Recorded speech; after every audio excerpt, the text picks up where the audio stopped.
Please be seated. Government Bills and Orders for second reading. Bill 9, Public's Right to Know Act. Debate adjourned. Honourable Mr. Madu speaking. Thank you, honourable members. I see the honourable member for the wonderful riding of Edmonton West Henday has risen.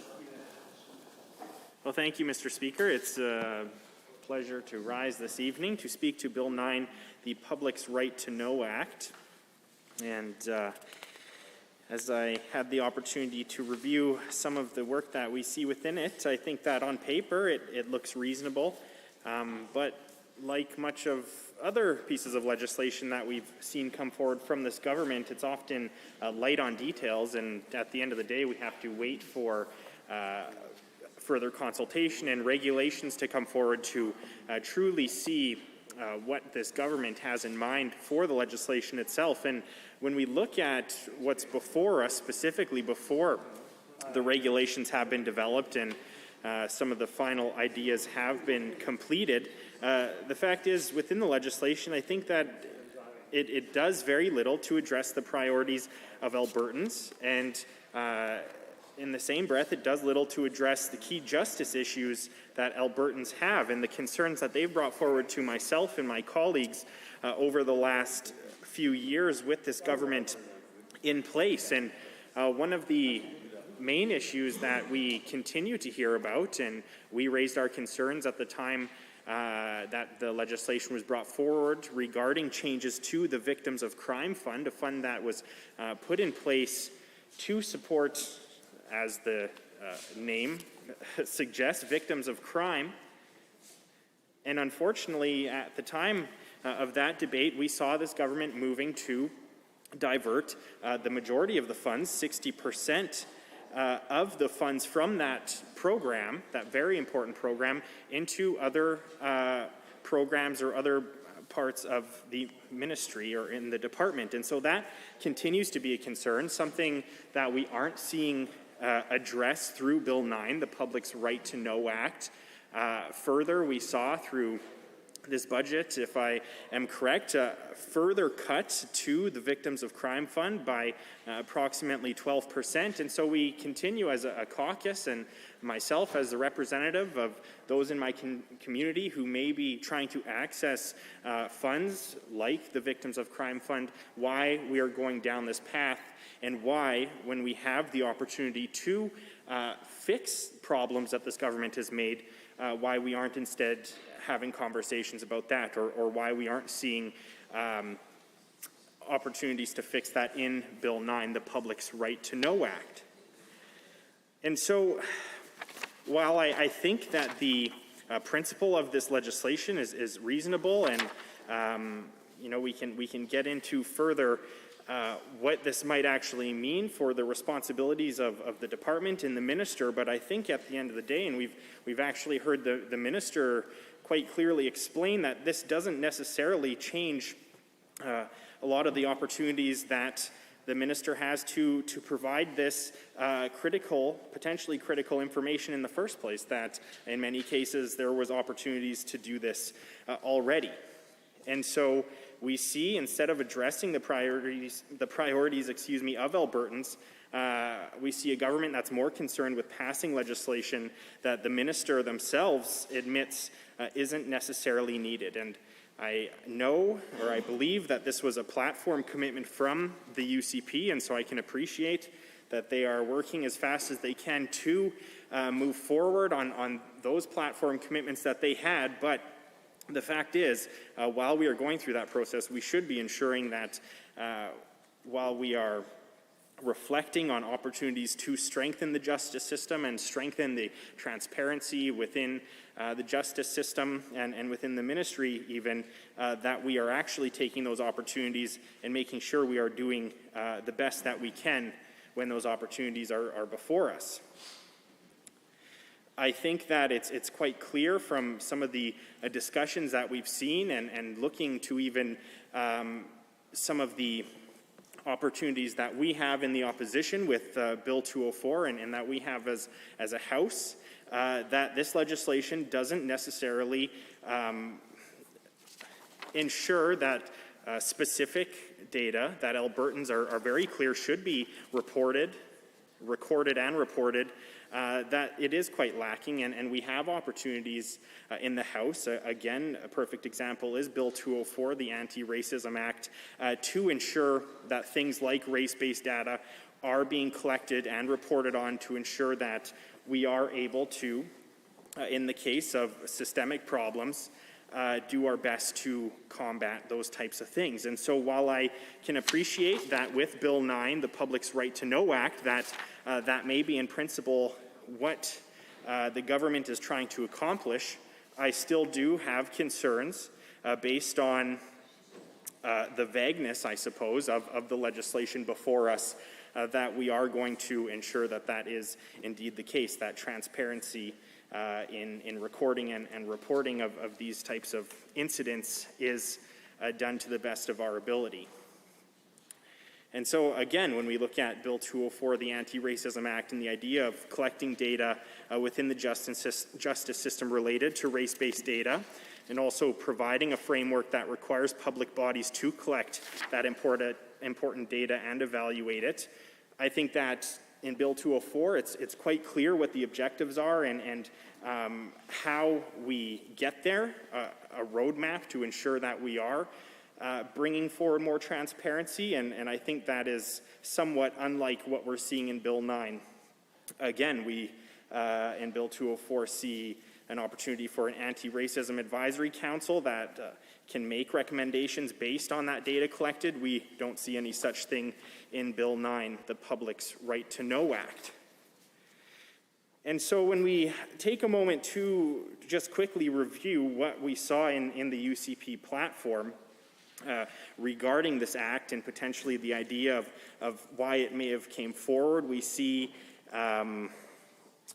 that they want to enact the Public's Right to Know Act, of course, which will require annual reporting by judicial district on a wide number of measurements, and it lists those, numbers of crimes committed by a person on bail, probation, parole, the list goes on, but I think that, first of all, that we see some of this data already being highlighted and collected by the government and Statistics Canada specifically regarding the crime severity index potentially and other aspects of the system as well. And so again, when we have the minister saying that, you know, it's quite likely that we would have been able to do a lot of this work that is being proposed by the legislation already, that all the details aren't clearly laid out in the bill in terms of what specific outcomes they're expecting, or any mention of an advisory council or potentially additional funding to ensure that that this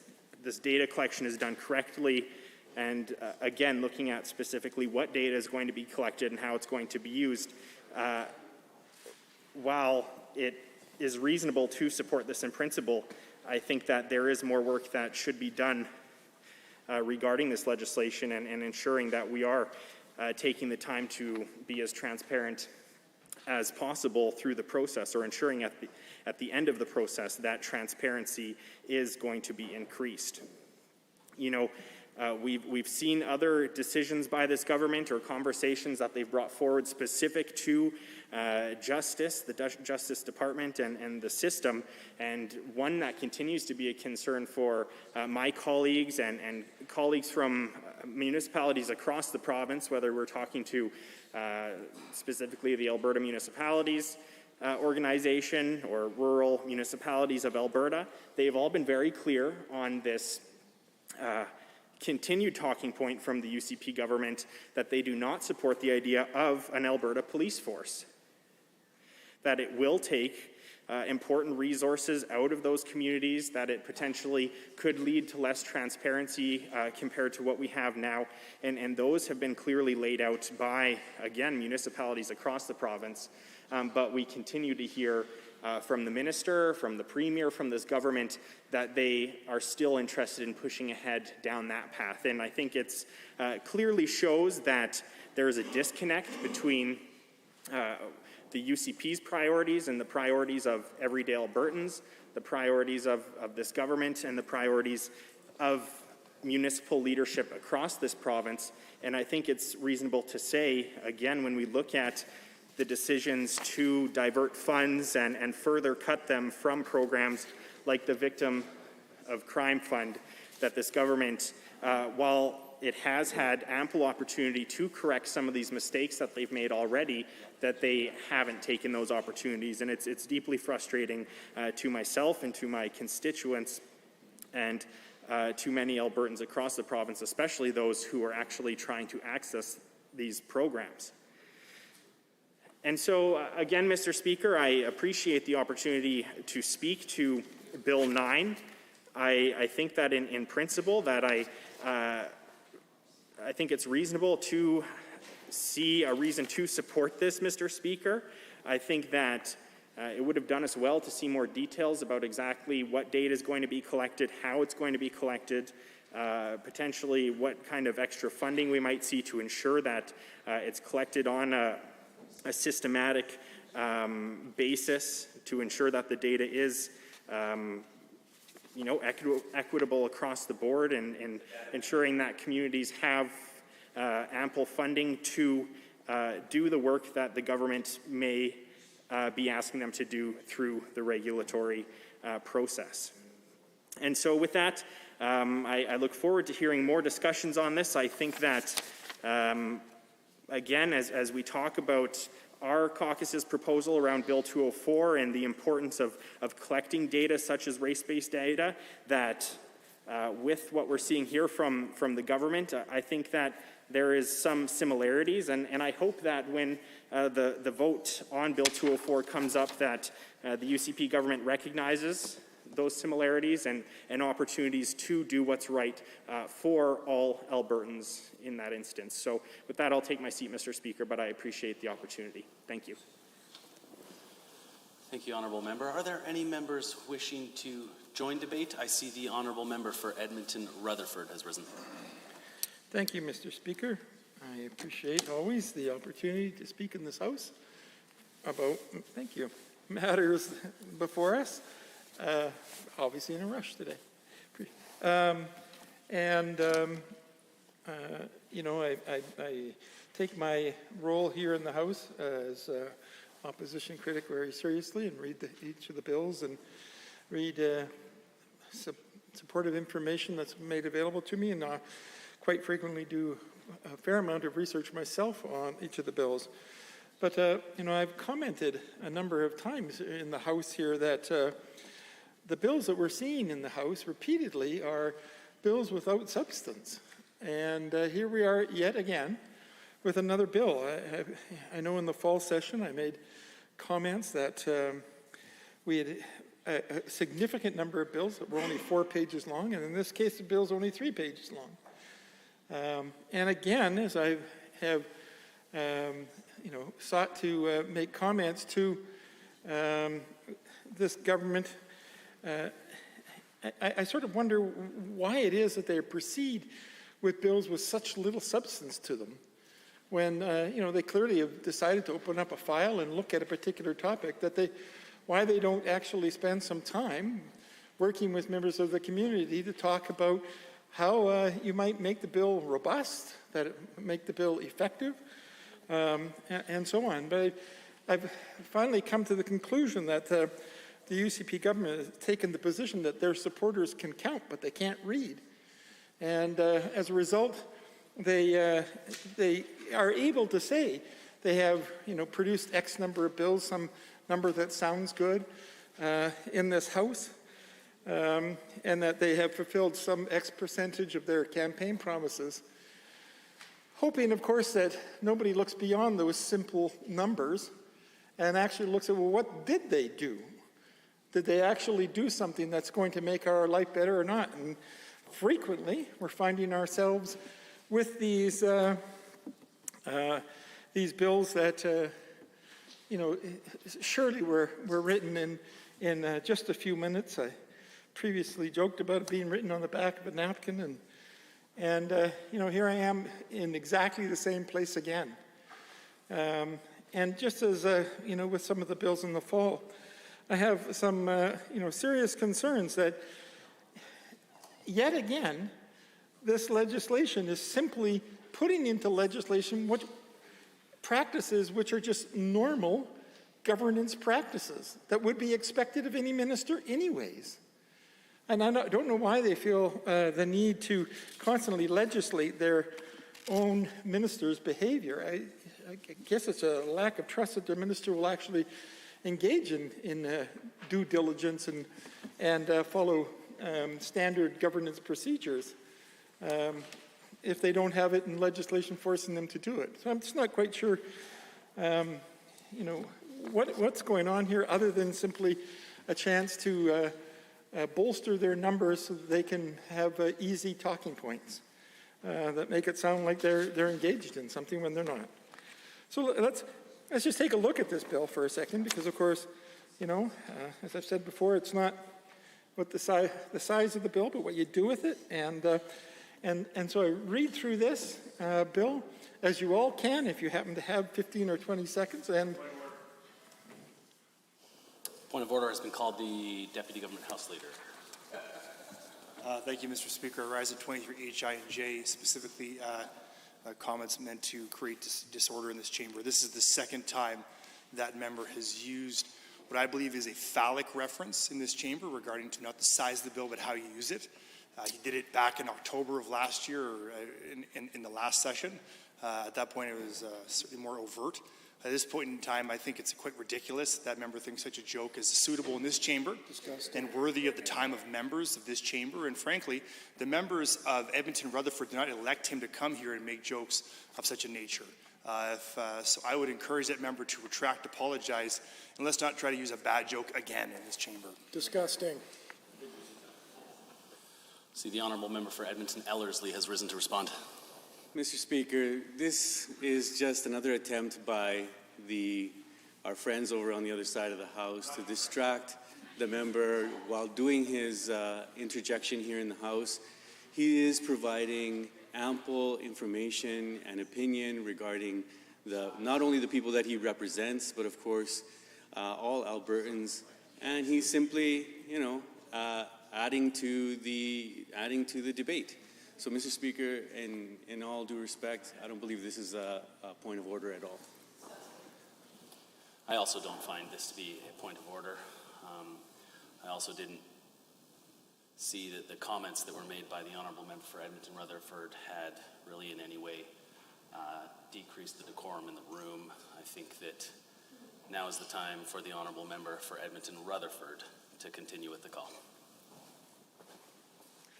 thank you, Mr. Speaker. I appreciate the opportunity to get back into what I was saying. I just, every once in a while, I like to provoke the government to stand up so I know that they're actually listening to what's going on in the House. It's nice to have evidence every once in a while. So let's take an actual look at this bill and take a look at what does this bill do. How's that? And does it do anything at all? And I can tell you that this bill, by its own description, does only two things.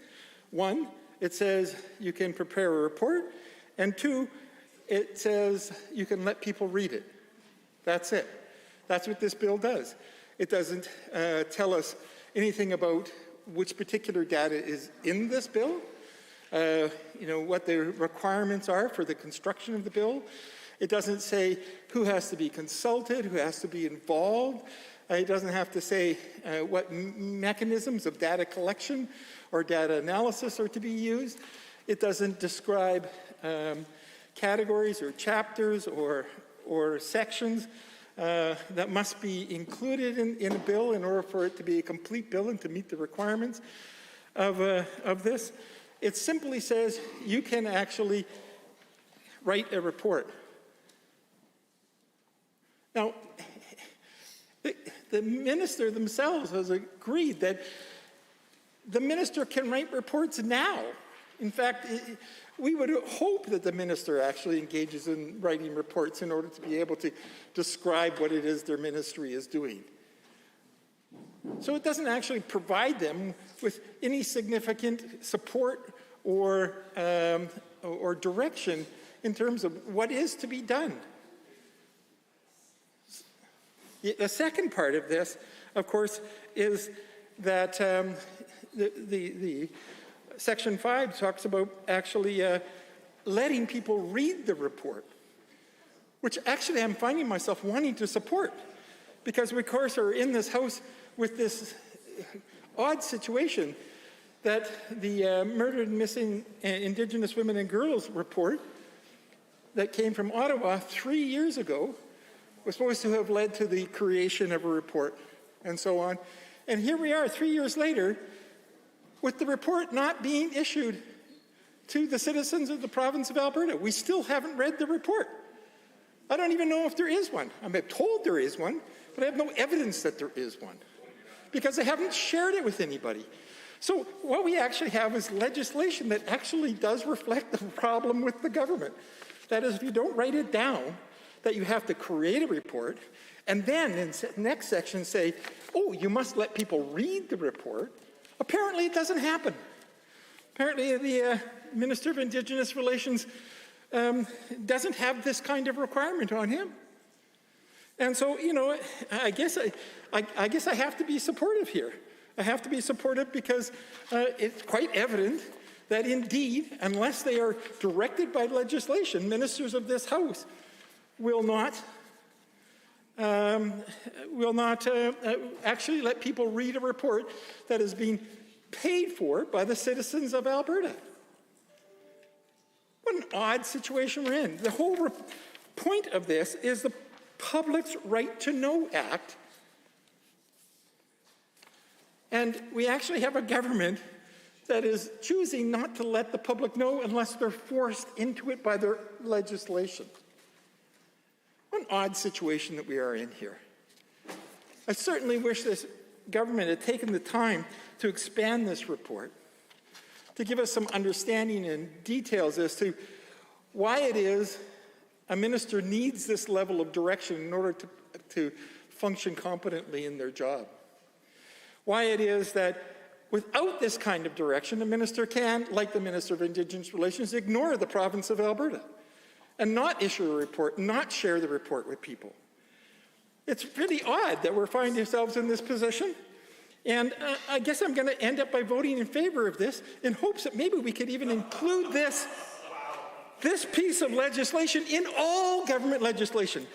That if you actually do any work, could you please let some of us know about it so that we can actually see whether or not it's something that was worth all the time and energy that was put into it?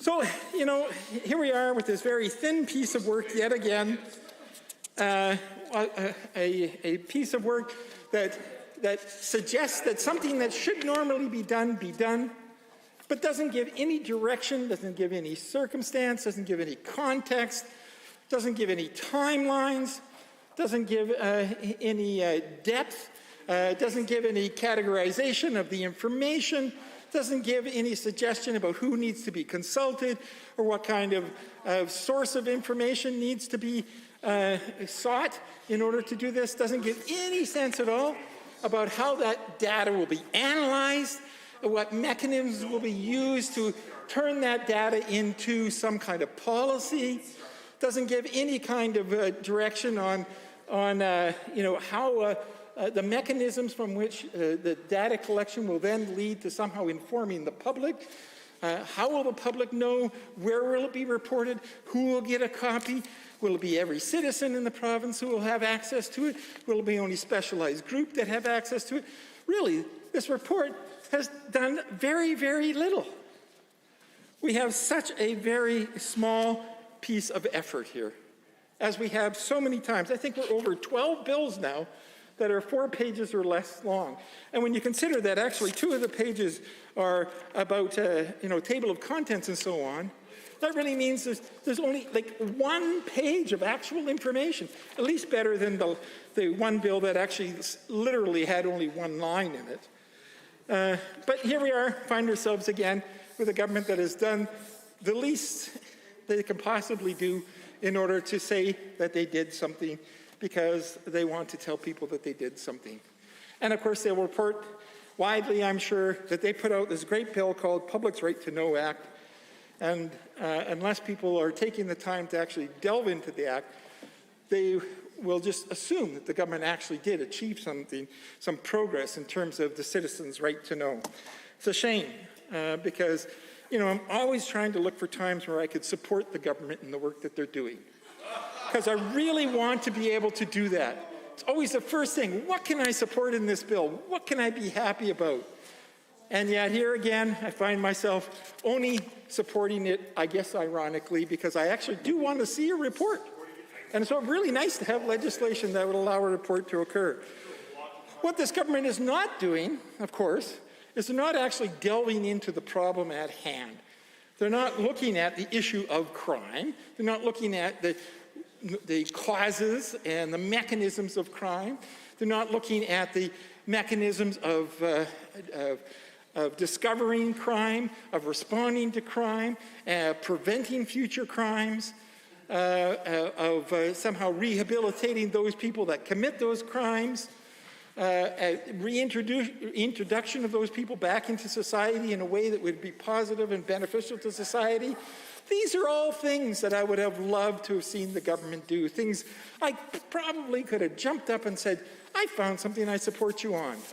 And I'm really looking forward to the opportunity to be able to do that with vigor. But as I've said so many times in this House, the government's work is so much less than it could have been. They like to talk about the possibility of doing work rather than actually doing the work itself. They like to have the appearance of being in motion rather than actually being in motion. And that's frustrating. It's frustrating for the people in the province of Alberta who actually expect their government to achieve things, to get to a place where they can celebrate some of the government actions, but indeed they cannot, because the government has not chosen to put some meat on the bones. In this case, I'm not even sure I can say that the bones are there. It doesn't even ask you to do various things in order to be able to put this report together. At this point, we have maybe some nascent cells, I guess, available here that hopefully one day will grow into something that will be recognizable and useful to the people of the province of Alberta. I would have really enjoyed a bill that spent some time looking at important crime issues in terms of crime and response to criminals and rehabilitation of criminals, and moving us toward a safer and less violent society. I certainly would have loved all of that. I would have loved if they had, for example, gone back to the Victims of Crime Fund, which they pilfered last year, and returned that money to the victims of crime, and actually developed programs to assist people who have been victims of crime and enabled them to benefit from the dollars that come in through the criminal system and are put into the Victims of Crime Fund, but have been shuffled out by this government over the last year, which is a real shame, because I can certainly tell you that in my conversations with people in the Indigenous community about the things that could have been done regarding the Murdered and Missing Indigenous Women's report that apparently is out there but nobody has seen, that they certainly would have loved to have seen some of that money in a bill like this, for example, being put forward to actually help people who have been victims of crime. It would be really nice to know that the government, rather than reducing the number of court support workers for Indigenous women, which they have over the last year, were instead helping them. Thank you. Thank you, honourable members. Next, I see the honourable member for Spruce Grove, Stony Plain, and then next after. Yes, thank you, Mr. Speaker. We're honored to rise here tonight, and so we live in a world where information is easier than ever to access. The internet has made it as simple as 3 clicks for someone to learn in depth about a recently passed government policy, or a matter of seconds if they want to know who their local elected official is to report a problem. Albertans used to spend long hours doing their own research, looking up specific topics if they want to learn about Alberta's justice system, for example, but now they can do that all from a phone. And that's why I feel Bill 9, the Public Right to Know Act fits in well with today's standards of information. Crime is a topic many discuss over the dinner table or while watching the news, and they take crime into consideration when deciding where to purchase a home or spend their time. It factors into many very important decisions Albertans need to make for their families. Bill 9 will be a great tool for Albertans to make educated decisions in their daily, day-to-day life.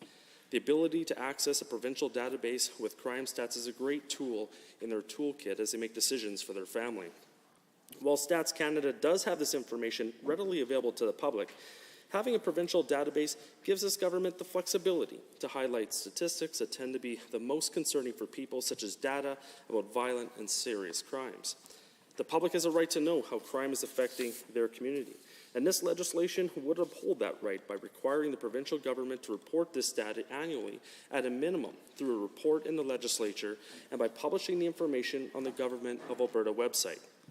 This would give Albertans the option to access the information for whatever purpose they need, whether for it to learn about a local area they live in or for interested stakeholders around the province. Some people ask, how does this line up with the government's red tape reduction initiatives? Well, Mr. Speaker, people have a right to know how crime is affecting their community, and this bill would reduce red tape by making it easier for them to find statistics about crime. It's all about ease of access, Mr. Speaker. Having a place for the public to simply click and read will be an enormous help down the road as this government includes more crime stats into the database. Making this information available to the public will also be a great help for local leaders looking to respond to concerns from residents or to help them make educated decisions for better outcomes in their local communities. I hope my colleagues agree that Bill 9 will aid the government's plan for increased public access to information, and I look forward to seeing what other kinds of statistics could be added to this database in the future. Thank you very much, Mr. Speaker. Thank you, Honourable Member. Next, I see the Honourable Member for Edmonton Castle Downs has risen. Thank you, Mr. Speaker. It's my pleasure to rise this evening to speak to Bill 9, the Public's Right to Know Act. I've read through the bill, and it does some things that, my understanding, the minister is already eligible to do. When it comes to writing reports about his ministry, I think that that's something that is well within his ability. We don't need legislation for that. I see under Section 2, under purposes, the purposes of this act are to increase transparency and accountability with respect to the criminal justice system in Alberta, to help Albertans better understand the criminal justice system in Alberta, and to ensure Albertans have information about the safety of their communities. Well, when I look at what this government has done in their track record on crime, I would argue that what's happening is, unfortunately, the harshest way that individuals are learning about the criminal justice system is being victims of crime. And I can speak firsthand to what it means to be able to support someone who is the victim of crime. I was a volunteer with the Sexual Assault Center of Edmonton for many years. And throughout my time there, I would have to say that this was probably one of the most difficult experiences for the victim, in the sense that a lot of their needs came from needing support through the criminal justice system. When someone is sexually assaulted and they're able to find the strength to, first of all, report the assault, and then go through the horrific experience of the examination of a sexual assault, where you're literally being poked and prodded and scraped and swabbed and questioned and questioned and questioned and reviolated, and then to find the strength and courage to go forward and to start the process of the criminal justice system. It's very daunting to have to sit in a courtroom and sometimes speak directly to your aggressor. There's many cases where what police call the bad guy decide to self-represent. And so they're the ones that's questioning the victim. And I can tell you, through that process, it was very humbling to see the incredible amount of strength that these individuals were able to muster to get through this process. And so when I see a piece of legislation that talks about helping Albertans better understand the criminal justice system. I could say that anybody who's been a victim of crime and been part of that criminal justice system knows full well what that entails. And the way to get through it, Mr. Speaker, is to provide supports to the Victims of Crime Fund. And what we saw this government do was drastically reduce that program. They reduced the time allowed for a victim to make a claim. It used to be 2 years that a victim had the opportunity to file a claim. And I can tell you through my work in social work over the years, 2 years doesn't seem long enough for someone to get the strength to come forward and file a report. So this government reduced that time period. So that is a huge detriment to so many in the province that are eligible for support, that deserve support. But because of the decisions that this government did when they were looking at the Victims of Crime Fund, they reduced their eligibility simply by reducing the timeline of 2 years. I believe it's now 45 days, which is absolutely unacceptable. The other piece of this legislation, to ensure Albertans have information about the safety of their communities. While I think it's important to be able to educate people about their communities, I also think it's important to provide supports and services to help reduce those criminal activities. It's not just about educating what's going on around you. It's about making sure that people that have been impacted are adequately supported. And we're looking at reasons why people are entering the criminal justice system in the first place. When we look at people that are abnormally or highly impacted by involvement in the criminal justice system, when we look at Indigenous communities, when we look at racialized communities, we know that there's a higher number of those individuals that are being harassed by police, that are being charged by police, that are entering the criminal justice system and are getting extremely difficult sentences that aren't equivalent to the general population. And I think this legislation is talking about all of these wonderful things about education, but we're not looking at some of the bigger picture things that need to happen. When this government had the ability to look at the Victims of Crime Fund, not only did they reduce the timeline for the ability for someone to make a claim, but they also took part of the funding and allocated it to the Alberta, to policing and to, I believe, to hire lawyers that would assist, which is also important, but it shouldn't be at the cost of victims. I think when we hear from victims and we hear from advocates, they've been pretty clear about what is needed to address crime in the province, and it's supporting victims. And so it's not just about an education campaign about how your community is safe, but we need to support the communities where we live. And that's more than just doing a report on the criminal behavior in your community. And I question what types of things are going to be subject to public release. We know that currently there are offenders in the system that do warrant a public release. And so when an offender is being released and they're deemed high risk, a notice goes out.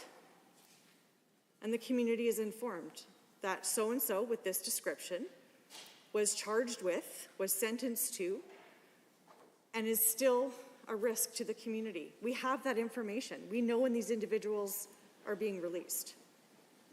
What is the criteria that's going to be reported in the community?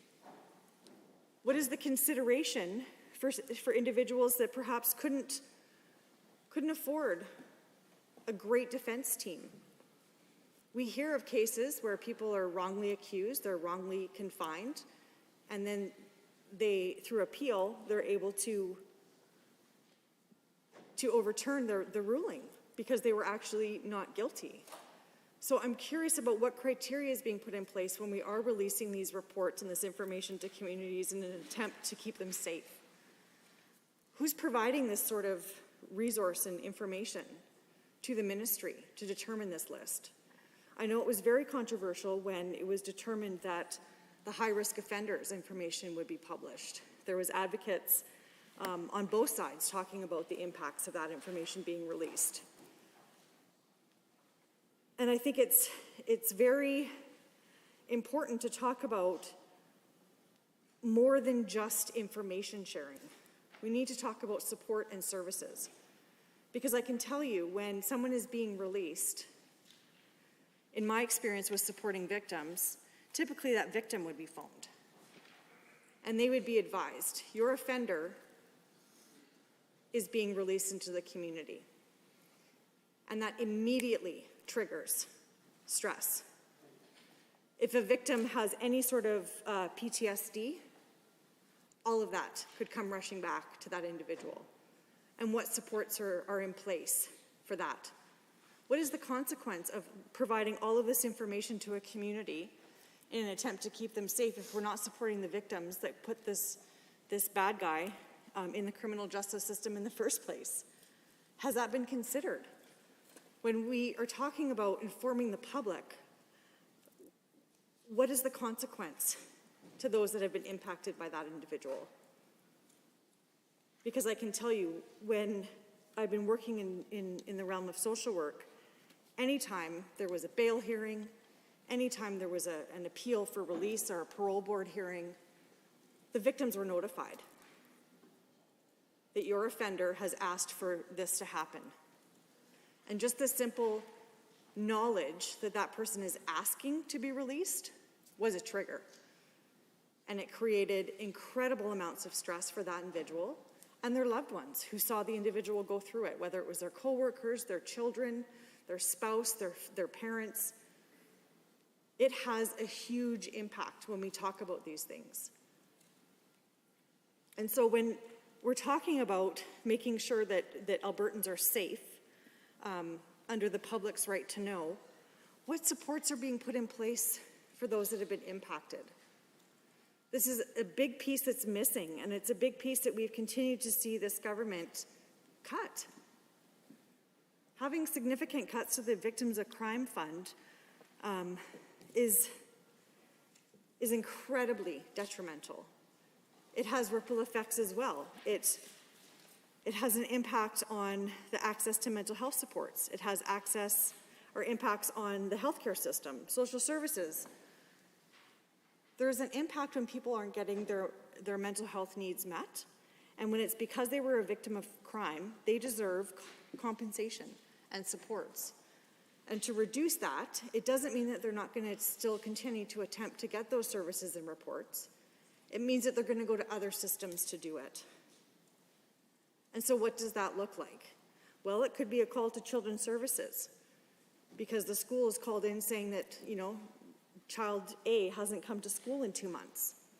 When we follow up with the parents, we find out that perhaps their offender has been released and mom is traumatized and can't get out of bed and has nobody to call, no supports, no services. Is that child at risk? That's what would have to be determined. Could it have been prevented if they had a worker that they could call through the Victims of Crime Fund to say, this is what's happening for me? Perhaps. When we look at ways to truly support Albertans when it comes to crime, we need to look more than just information sharing. I think it's an important component of it, but it absolutely is not the only piece that actually helps Albertans. We don't see anything in this legislation that actually addresses the key justice issues. We've heard about concerns from racialized communities, about police harassment. We on this side of the house have listened, have worked with those communities to come up with ideas that would help address their concerns. None of that is mentioned in this piece of legislation. These are people that are being wrongly targeted by a policing system that was set there to protect them. Why isn't that in this legislation? Why aren't we talking about things that we could be doing to better support Albertan communities? The legislation says to educate communities about their safety. Well, I think educating communities about safety goes both ways. We need to work with our individuals that are working in the police force and work with communities and have a collaborative approach about what the needs are, rather than just publishing names of offenders that are going to be living in your community. And again, I go back to what is this offender list? Who is being reported? What criteria is being put in place to have these crimes published? You know, I've worked with people that have been charged, have been in the correction system, and they too have a story. They too have an experience that perhaps would be completely missed in just a publication of their name, their address, and the crime that they were committed of. That puts those individuals at risk too, if we're not using some significant criteria to make sure that this person is at risk of reoffending. I have worked with colleagues that work on that unit that monitors high-risk offenders. And they are very diligent in making sure that that individual knows that they are there. That individual that's been released, they know that they're a high-risk offender. The police know that they're a high-risk offender. And their job is to make sure that that person continues to be monitored. Thank you, Mr. Speaker. Thank you, Honourable Member. Next, I see the Honourable Member for Calgary Southeast has risen. Thank you, Mr. Speaker. I'm pleased to rise in support of Bill 9, the Public's Right to Know Act. If passed, this bill would be the first legislation of its kind in Canada and would require the provincial government to report crime data annually to make that information publicly accessible. In addition to the annual reporting requirement, which enhances transparency, additional accountability is added through the requirement to table a report in the legislature, making these statistics part of the official public record. Bill 9 will bring consistency in timing and a more user-friendly approach to crime statistics for Albertans. This will help my constituents and Albertans broadly to better understand what is going on in their communities. While Alberta already obtains police-based crime data from Stats Canada, this legislation enables the minister to enter into information sharing agreements with the federal government, other provinces and territories, municipalities and police services.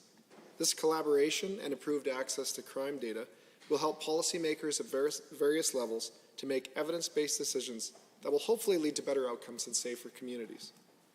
While there may be some costs for the technology used to report these metrics, and possibly for staff to collect and publish this information, it's expected that these costs can be covered within the ministry's existing budget. And in my view, these minor costs will be significantly outweighed by the benefit of providing Albertans and their families with easier access to valuable public safety-related information. So I'm looking forward to supporting Bill 9, and I would encourage the honourable members here to do so as well. Thank you. Thank you, Honourable Member. I see the Honourable Member for Edmonton Ellerslie has risen. Thank you very much, Mr. Speaker. It's hard not to grow increasingly more and more frustrated with this government as they bring in pieces of legislation that ultimately state that the minister can do already what the minister already has the privilege of doing so in this House. When there's so many more matters that need to be addressed when it comes, in this case, specifically to our justice system. And Mr. Speaker, I think that one of the gravest and most heinous of the realities that we live in, here in the province of Alberta is the fact that especially Indigenous people are overrepresented in our prison systems. and of course at the provincial level and at the federal level. But when you start looking at the numbers, you see that men, Indigenous men, for example, make up 23% of the prison population. And then when you look at Indigenous women, it's actually 27%. And whereas overall in the population of Indigenous people across the entire country is closer to between 3 and 4%. And how does this make any sense? How does this make any sense that we have so many Indigenous people overrepresented in the justice system? And you'd think that, this is an opportunity for this government to address this particular issue. They say that they're doing as much as they possibly can in order to, and I would say it's lip service, Mr. Speaker. When I go out into the communities and I hear what people have to say, they feel like this government is just paying lip service to the whole issue of the calls to action of the Truth and Reconciliation Commission.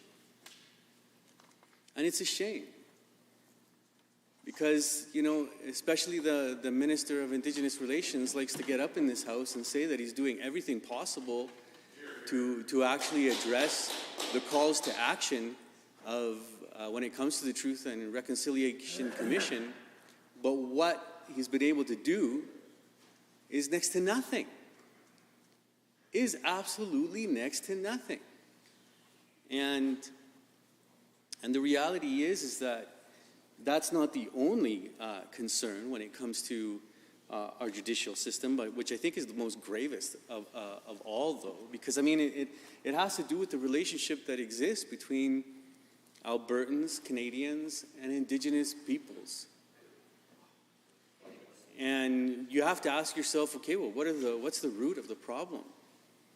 Like a lot of the times, the fact that Indigenous people had to go through the whole residential school system and the trauma of having to go through that, and the intergenerational trauma that is then passed on to children, grandchildren. This is something that's very real. It's very studied. It's well quantified in research by academics and professionals that actually deal with this. And we could be seeing a bill that could actually address these issues. But instead we see this bill, Bill 9, here in the House, which, like I was saying at the beginning, Mr. Speaker, really just amounts to providing the minister with duties that the ministry should already be dealing with. We also have the fact that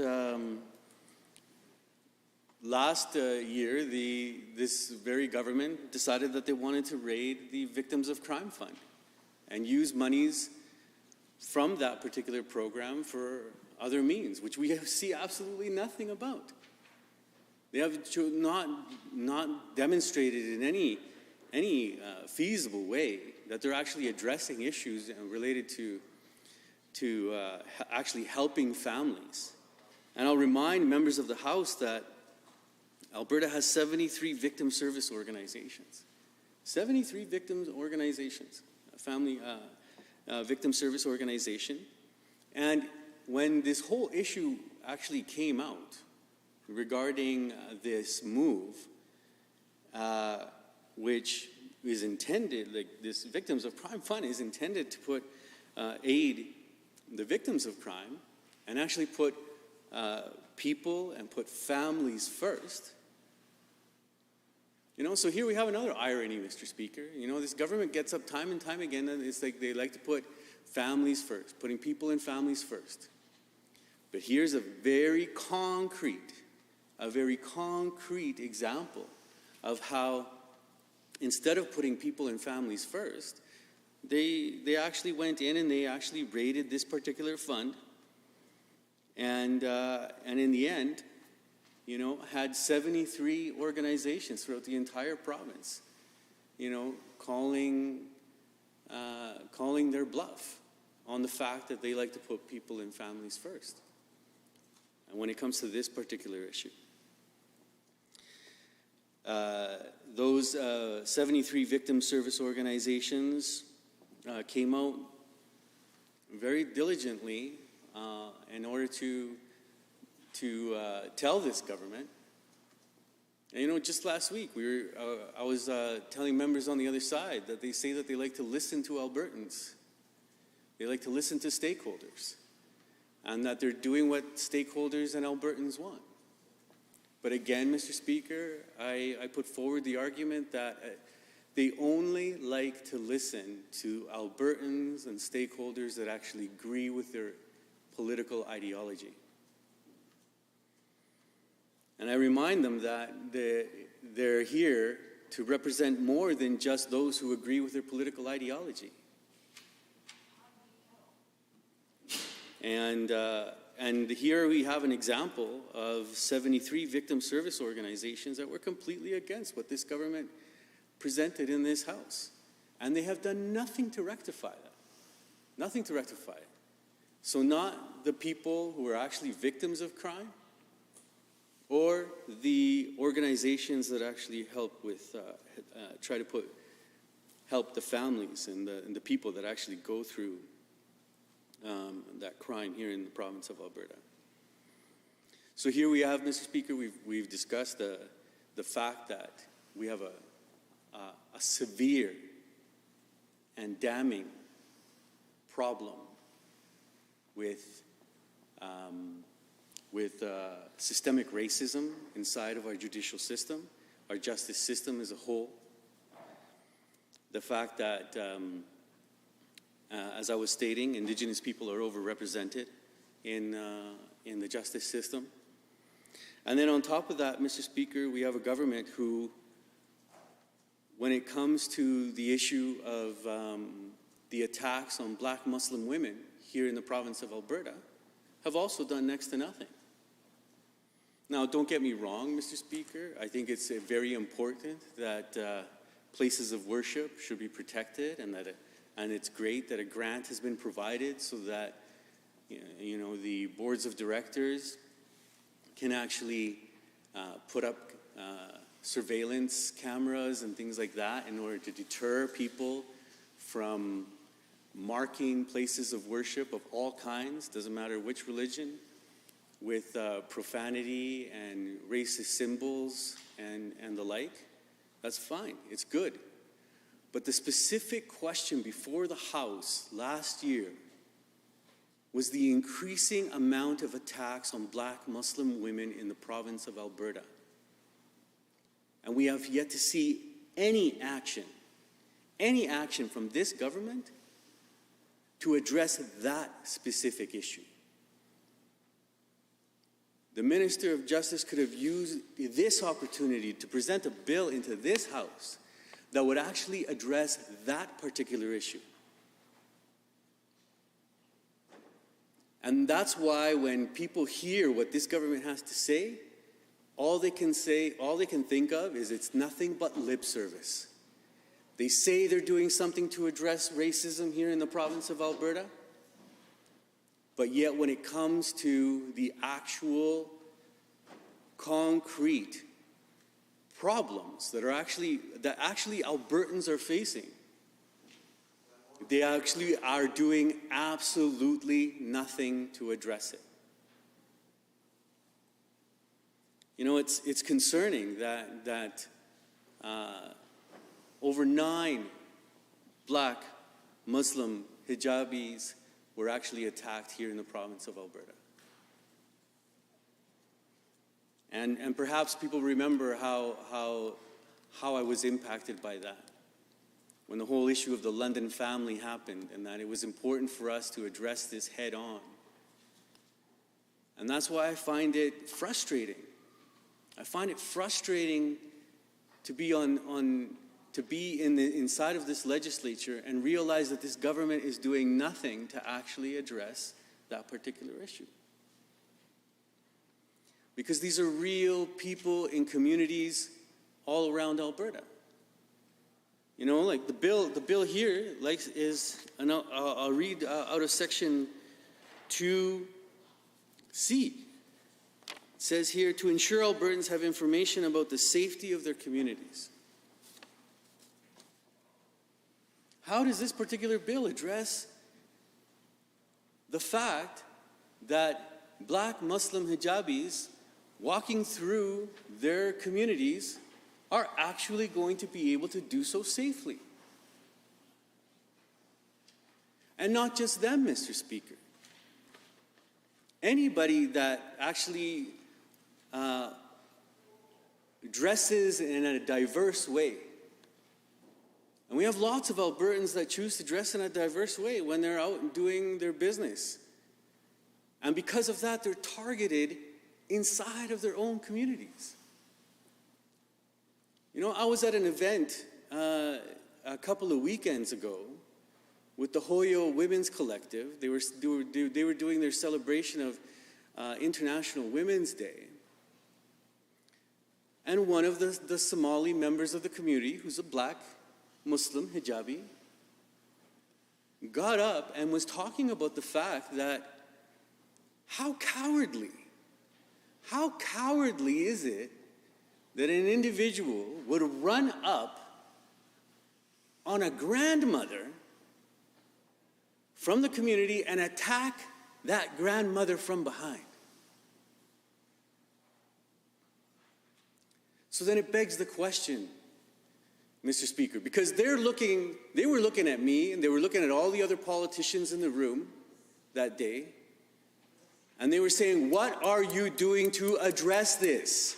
And this bill could have been something to address that. The Minister of Justice could have done something to present in this very House a real issue Albertans have been facing for decades, I would say. Since we've started having more immigration of Muslims to the province of Alberta that actually wear hijab. Women, and especially black Muslim women, no matter what communities that they're coming from. It's a shame, and again, I tell you again, Mr. Speaker, that I'm frustrated. We've taken this opportunity to actually present Bill 204, the private members bill, which would actually collect race-based data. And we've heard nothing but lip service from members on the other side when it comes to this particular private members bill. I'd like to add, Mr. Speaker, that every private members bill that has been presented by this side of the House has been absolutely squashed. They don't even let us debate it, Mr. Speaker. So the level of frustration continues to grow and grow and grow. Because there is no political will on the other side of this House to actually debate the matters that Albertans are really concerned about. Or is this government trying to tell me that black Muslim women don't matter? And I wouldn't put that on them, Mr. Speaker, because I don't believe in shaming people. But this is a real issue. This is a real issue that needs to be addressed. And it could have been done by the Minister of Justice with this particular bill, but again, Mr. Speaker, we see nothing but platitudes and lip service.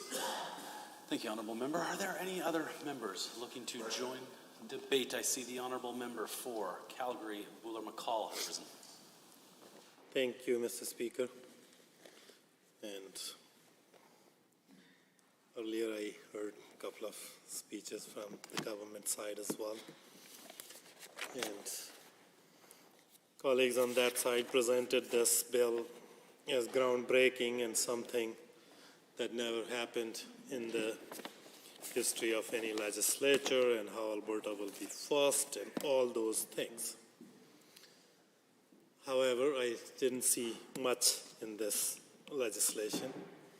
When we were Going through law school, there used to be an assignment, I think my colleague from Calgary class may remember that, where you have to draft a piece of legislation based on given facts and some instructions, and for most part instructions will be that you will pick up the facts that are of substantive nature and will leave them in the body of the act, and if there are things of administrative nature that need to be figured out, like kind of day-to-day functioning of that program or that legislative scheme, those things may be left for regulations. And in this one, essentially, they have left everything not only to the regulation, but to the discretion of the minister. And the main clause of the bill reads that minister shall prepare a report respecting data and information that the minister consider necessary or advisable to carry out the purposes of this act. And the whole act is based on three statement of purposes, broad statement of purposes that can be included, that can be interpreted, I guess, will be interpreted by different people differently and can be interpreted in many, many different ways. And based on those three purposes of the act, minister has unfettered discretion to include whatever he deems fit. I think that kind of bill, even in law school assignment, for law school assignment purposes, will get a failing grade. It has no substantive provision, no certainty, nothing. It's the worst example of a skeleton legislation. And here we listen, government colleagues say that it's a groundbreaking legislation and nobody ever has done it. No wonder nobody did it.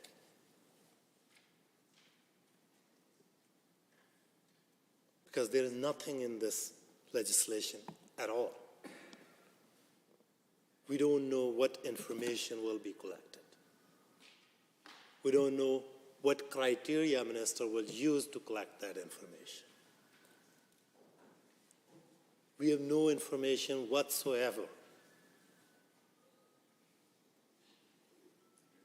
When we think of this legislation, even the UCP's platform, where that commitment was made, page 64, that's more specific than this piece of legislation. That at least says that Right to Know Act will require annual reporting by judicial districts, not by the minister, on a wide number of measurements and less number of crimes committed by person on bail, on probation, on parole, subject to a deportation order for criminality or previously removed for criminality. A lot of dog whistle in there too, but at least there are some specific details that you can see from that platform that, okay, that's what they are committing. And there is nothing in this piece of legislation that you can say that that's what's happening there. And I suspect the prime motive for bringing forward this legislation is that they can check a box that, oh, there was a promise made in platform, so we have fulfilled it. It does not give public any more information that they already don't have. It does not give minister any more authority that minister does not have.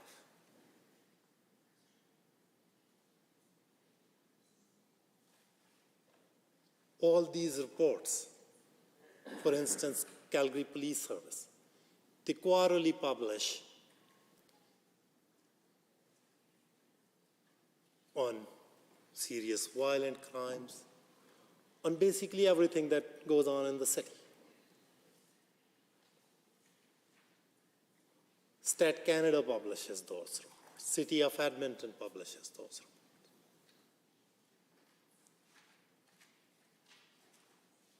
And by saying that we will put together that in one report, that doesn't help. What will really help if government steps up and takes steps to address those issues, to address those problems. And instead, what we have seen from this government, that in last 3 years, every budget, they have butchered justice budget. They have butchered services that Justice Department provides.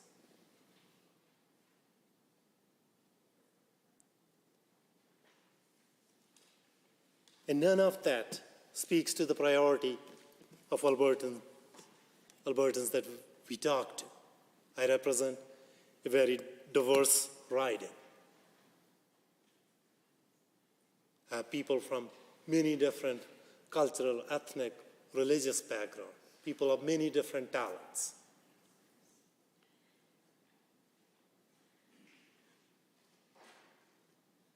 And I think issue facing them, if government would act to do something about that, that would actually help people. For instance, my colleague from Edmonton, Ellerslie, talked at length about attacks on racialized hijab-wearing women. There are people in my riding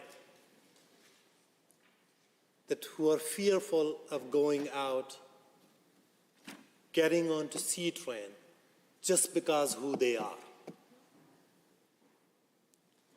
That should be the focus of this government. And those individuals, those Albertans, have right to know that they can be who they are. And that's the responsibility of the state to make sure that they are safe.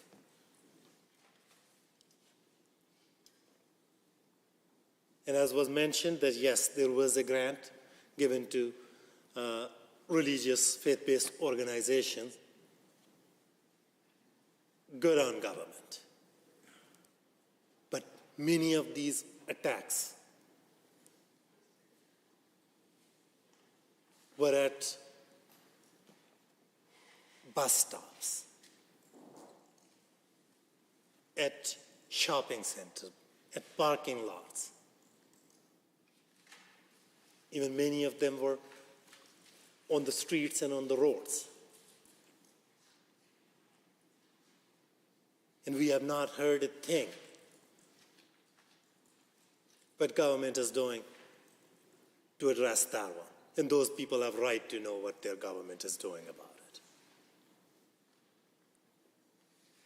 There was a report after almost 3 years of consultation presented by the Alberta's first Anti-Racism Advisory Council, 48 recommendations, almost 11 recommendations relating to justice system, including collection of race-based data. And to this date, this government has not said a word about that report.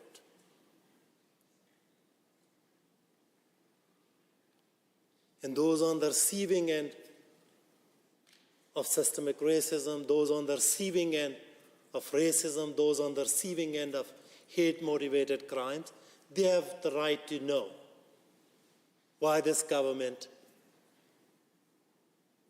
is so quiet, so silent on that report. Those are the kind of issues that my constituents share with me. And as stated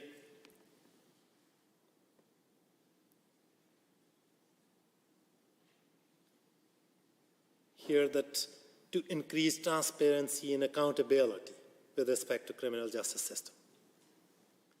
If they really want to increase transparency and accountability, there are many things that they already know and will still refuse to share.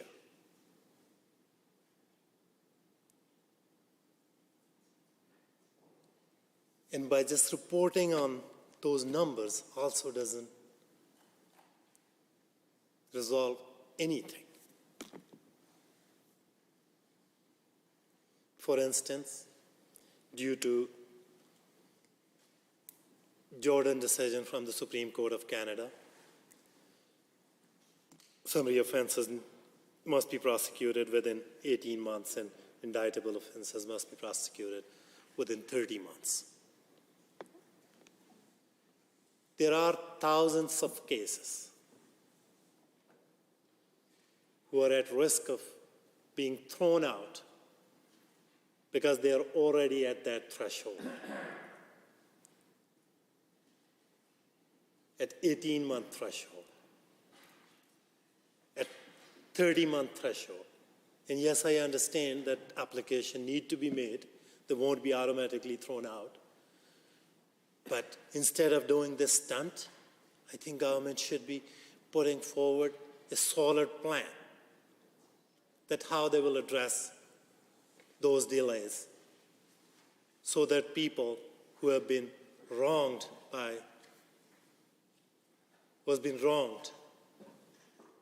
they can get justice from their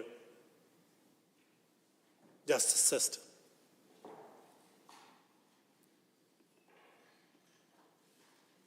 And again, we don't see anything on that from this government. Then, victim of crime fund. Not only that those Albertans who are victims of crime are not seeing their cases move through justice system, government also raided the Victim of Crime Fund. And since 2020, June 2020, they have diverted 60% of the fund on other initiatives which are not supporting victims of crimes. And just year over year, from last year to this year, there was 12% reduction in support for victims of crimes. I think those victims also need to know why it's a priority for the government to check a box from their platform, but not their issues.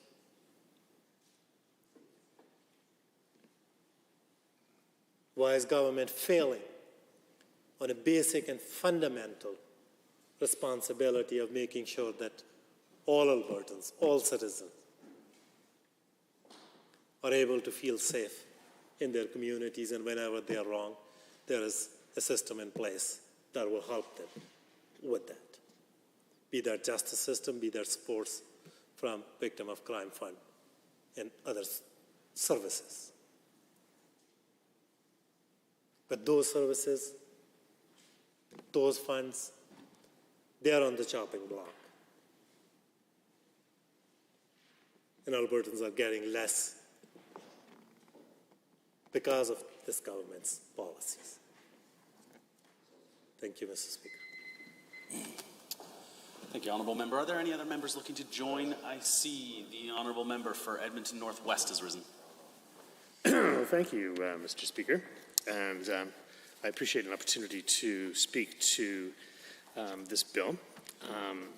It's very instructive, I think, the comments that the Honourable Member from Calgary, McCall-Ballar, had framed up in regards to this bill.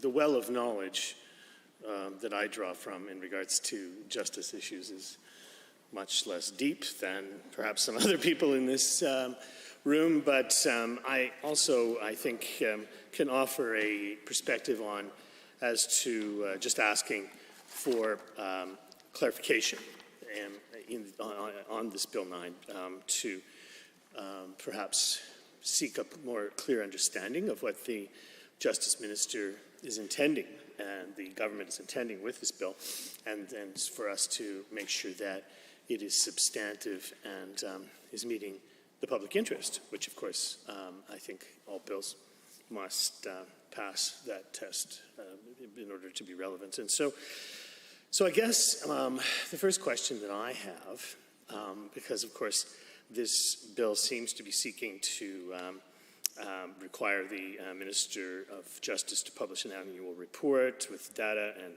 information relating to the justice system, specifically disclosing information about parole and people up on charges and so forth. And so, I'm just curious to know if the Minister, in fact, can do that now, right? Can the Minister of Justice, in fact, publish a report on individuals on bail or parole, as was discussed before?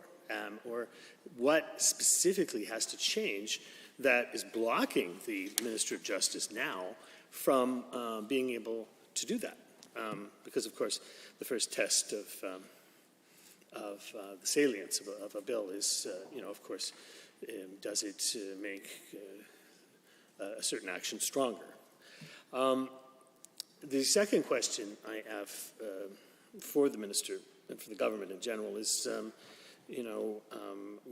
why the Minister is choosing in this bill not to specify which data that should be included or disclosed in a report, an annual report for the public.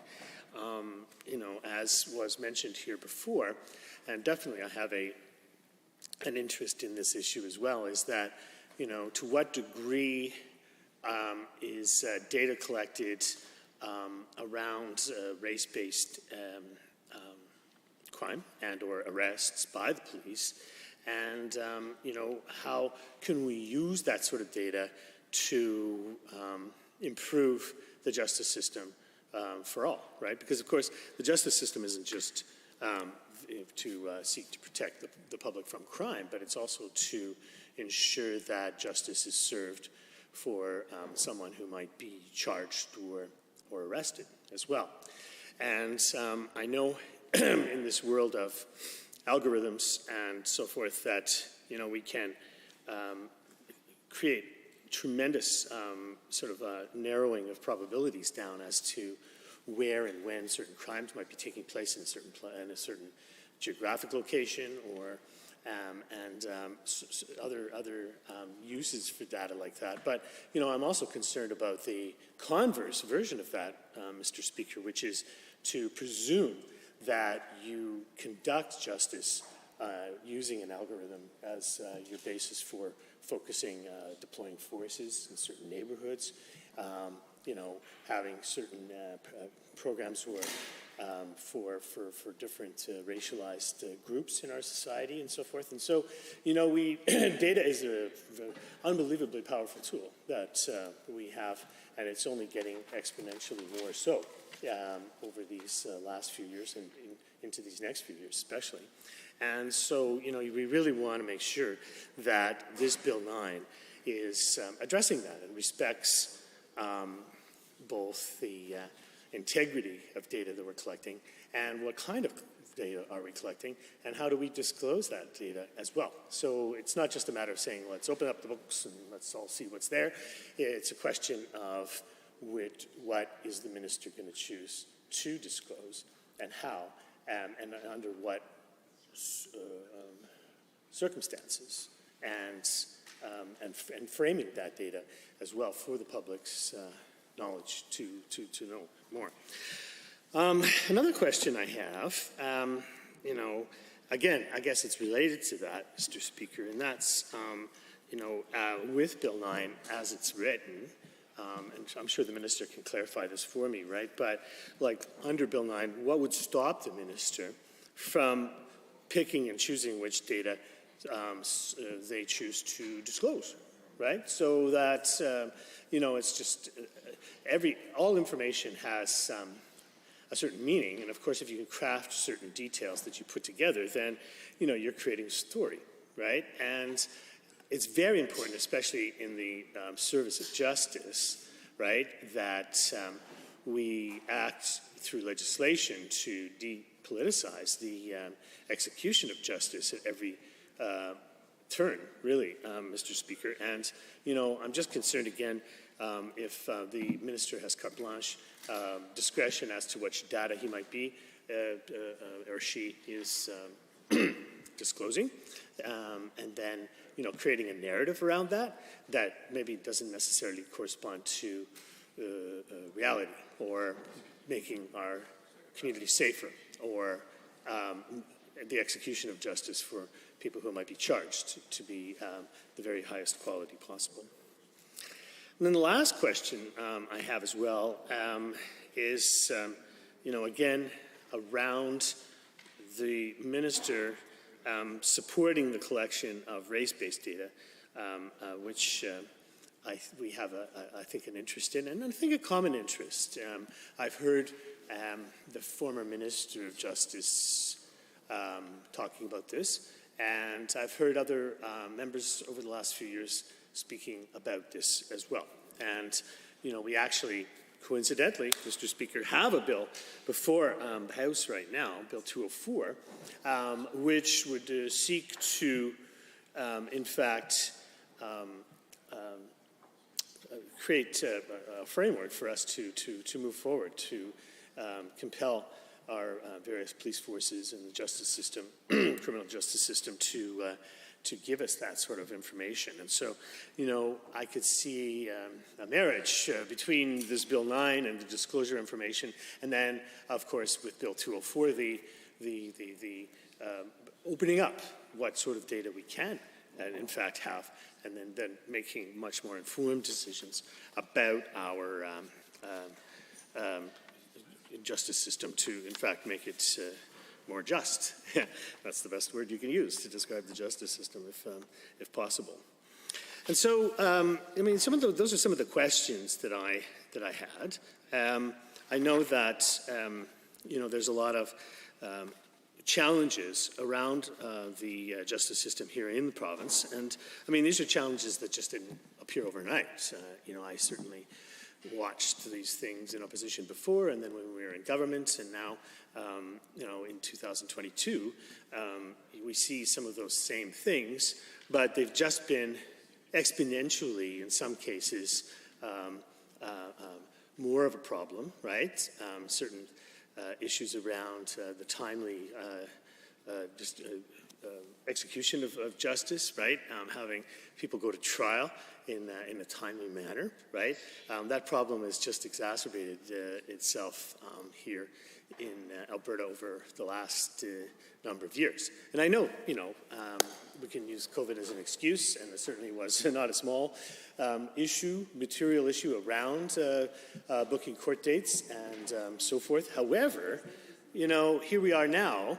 We're not out of the pandemic by any means, but, we're trying to work for a long-term solution because, justice still needs to be served, right? If you have a person that is up on trial and doesn't get a date in a timely way, then that affects the execution of justice in a profound way. And so, if one thing that we can talk about more, Mr. Speaker, is increasing capacity in our courts, increasing capacity to have trials being called in a timely way. I think that's something that all of us could agree on that needs work.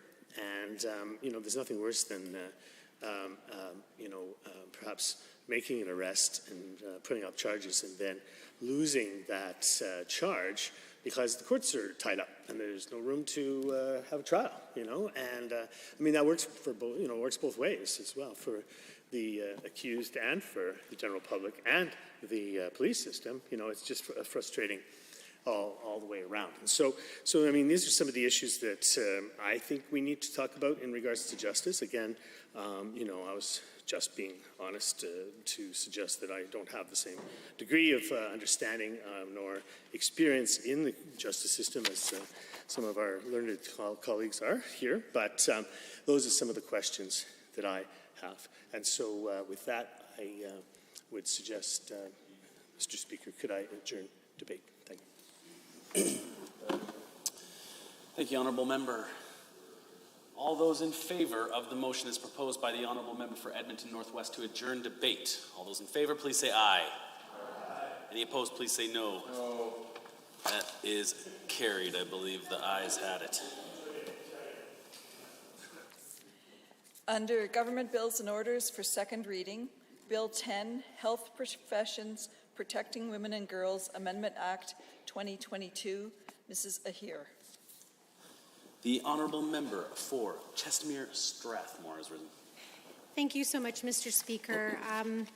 This is a very emotional day for me personally. I'm honored to have brought this piece of legislation forward, but before I get started, Mr. Speaker, there's many people that need to be thanked for helping this, including the Minister of Status of Women and the former and now standing Minister of Health. It took a lot of work on everybody's parts to bring this together. It's been 7 years of my life that I've been working on this. When you come from an amazing culture like I come from, that it's incredible when you get to work with those groups of people from various cultures to help bring forward pieces of legislation that actually protect women and girls. And when around 11 years ago, we started doing some work around honor beatings, honor killings, child marriage, FGM, and many other things, and human trafficking, which, as you know, we recently just did a release on human trafficking and the task force and their information that they're bringing forward. Another very proud moment for sure. But it takes an entire group of people to have a piece of legislation like this come forward, and it's complicated and it's difficult. And I would just also like to tell everyone in here, some of the stuff I'm going to talk about today could be fairly triggering. So I just want to let you know there's some fairly strong language and maybe some uncomfortable language for folks, but I think it's very important for people to understand why this is happening. One of the things that we were asked when we were talking about legislation coming forward regarding female genital mutilation was what's happening at the federal level, but where could we start here in this province? And one of the questions that comes up over and over again is, does it actually happen here? Yes, in fact, it does. The actual act is not carried out here as far as we know, but we have something called the cutting season, where little girls are sent to other countries to have this procedure occur for lots and lots of different reasons. And the whole point of this legislation is not in any way to go after cultural rationalities, but is to prevent violence against women that is perpetuated as a result of what people would deem as culture.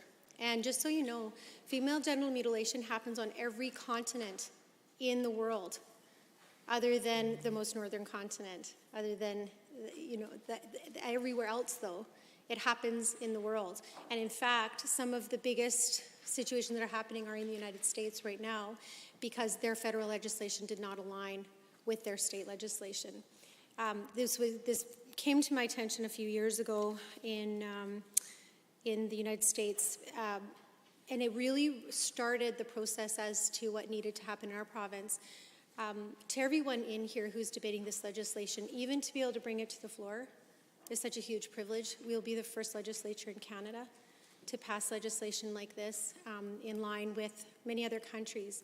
But even the United States is having issues with passing state legislation. But even 24 countries in Africa have passed this legislation. There has been no legislation in Asia, as we can see as of yet. However, we are seeing this happen in Africa. And there's been a lot of questions around culture as well, too, Mr. Speaker. We did not lead this legislation. This is not us as a legislature or people of Alberta imposing our values on other cultures. We've been very blessed to have been led by many, many other groups and cultures that are helping us to understand what our part is in this globally, because it is a global issue. And when we're talking about human trafficking, about, in particular, children, we have to just go that extra step to understand what we're responsible for. So what's particularly special about this legislation, it's a professional legislation that helps to define for our wonderful doctors in this province what they are able to do. So I just wanted to start off with that by expressing how proud I am. There are decades, 250 million women right now that are either suffering, right now a little girl, this could be happening to a little girl somewhere in the world. But more than that, Mr. Speaker, 250 women have either undergone or are suffering from the very, very severe effects of female genital mutilation. In a country like Canada, when we say we protect women and girls, we protect women and girls, end of story. There cannot be pieces of definitions that either do or don't. You either do or you don't.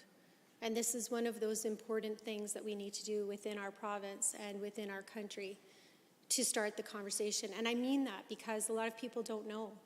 And it's such a worthy discussion, because what it does is it leads to other layers of legislation to protect vulnerable peoples. And anytime we can do that, I believe we are on the right side of history. Female genital mutilation is a practice that has absolutely no health benefits, nor is it medically necessary, and instead, in many ways, causes a great deal of harm to the health.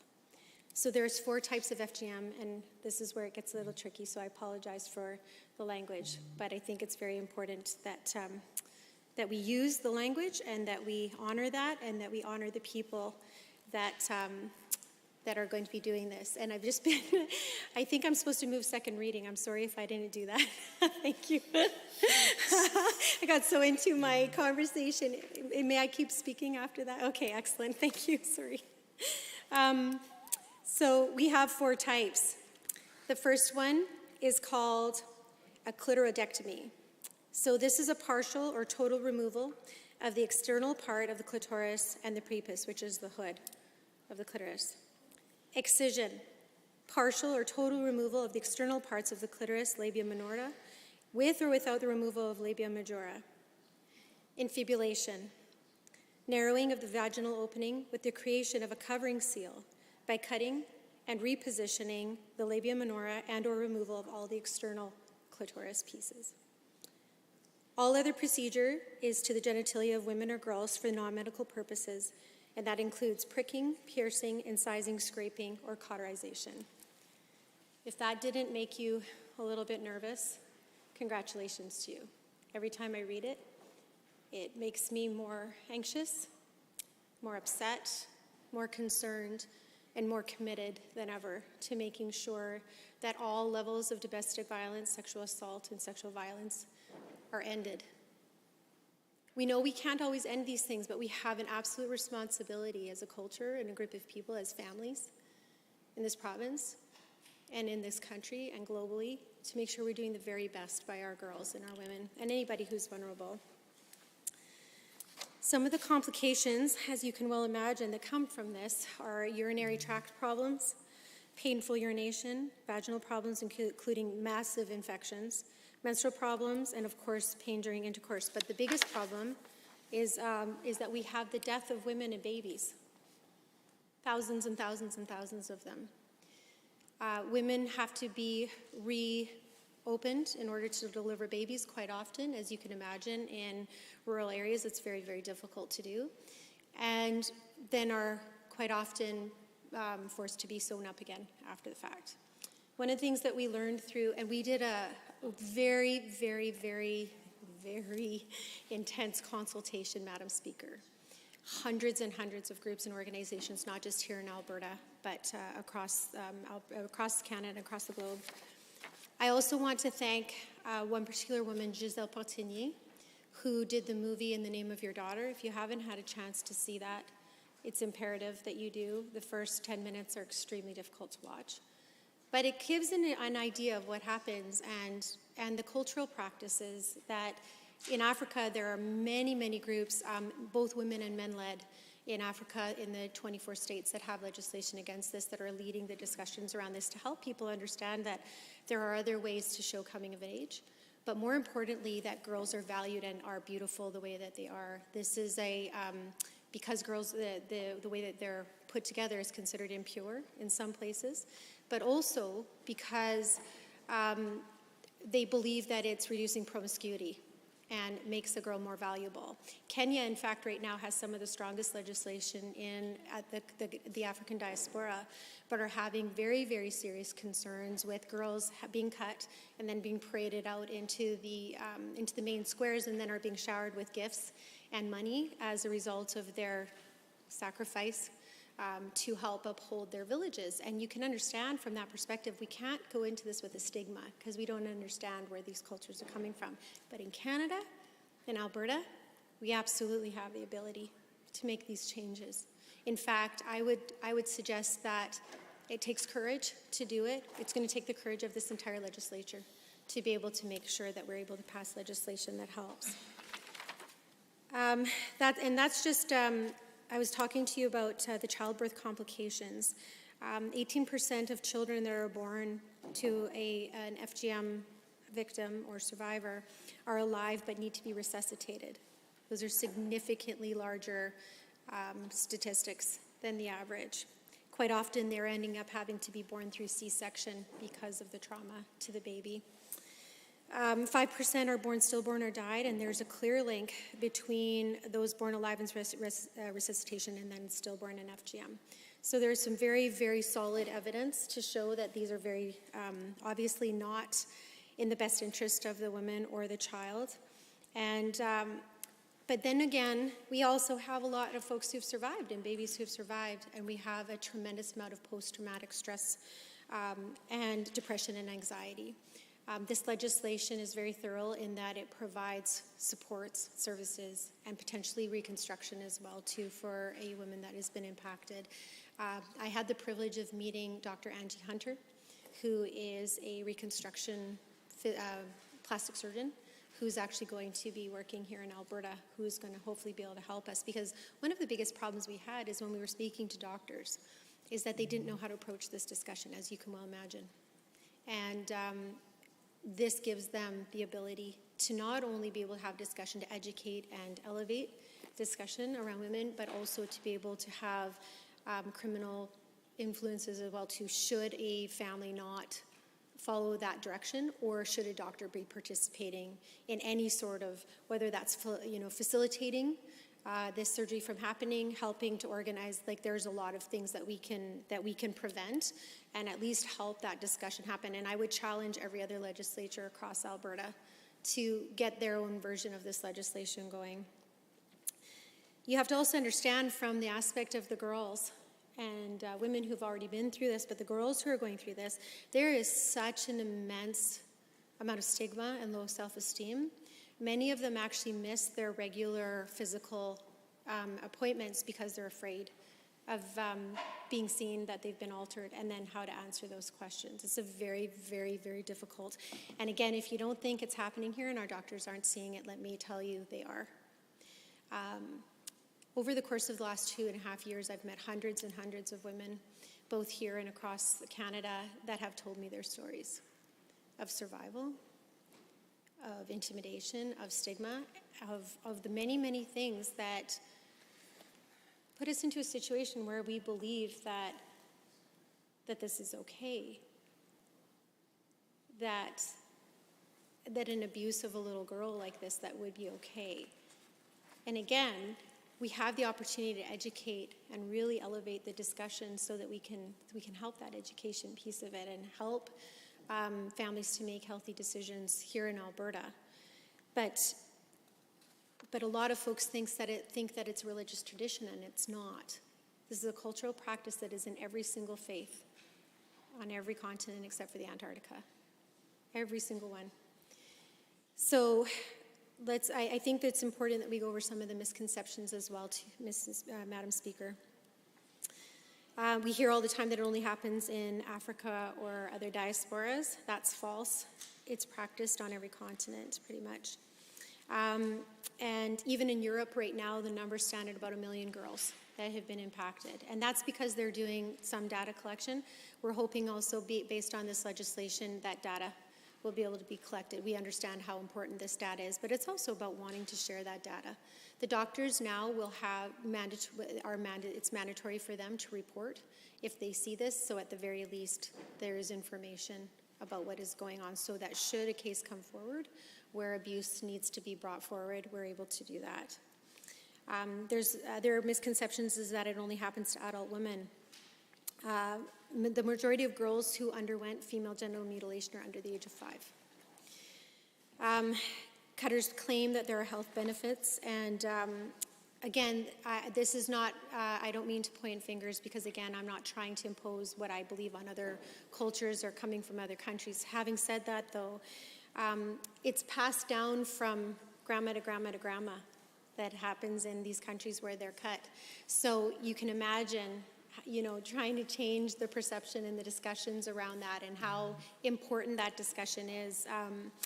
So we have the idea that, you know, there's been this long-standing tradition that it is about, that there are health benefits, but it actually stems from the idea that female genitals are dirty, and in order to be clean and not promiscuous, they must be cut.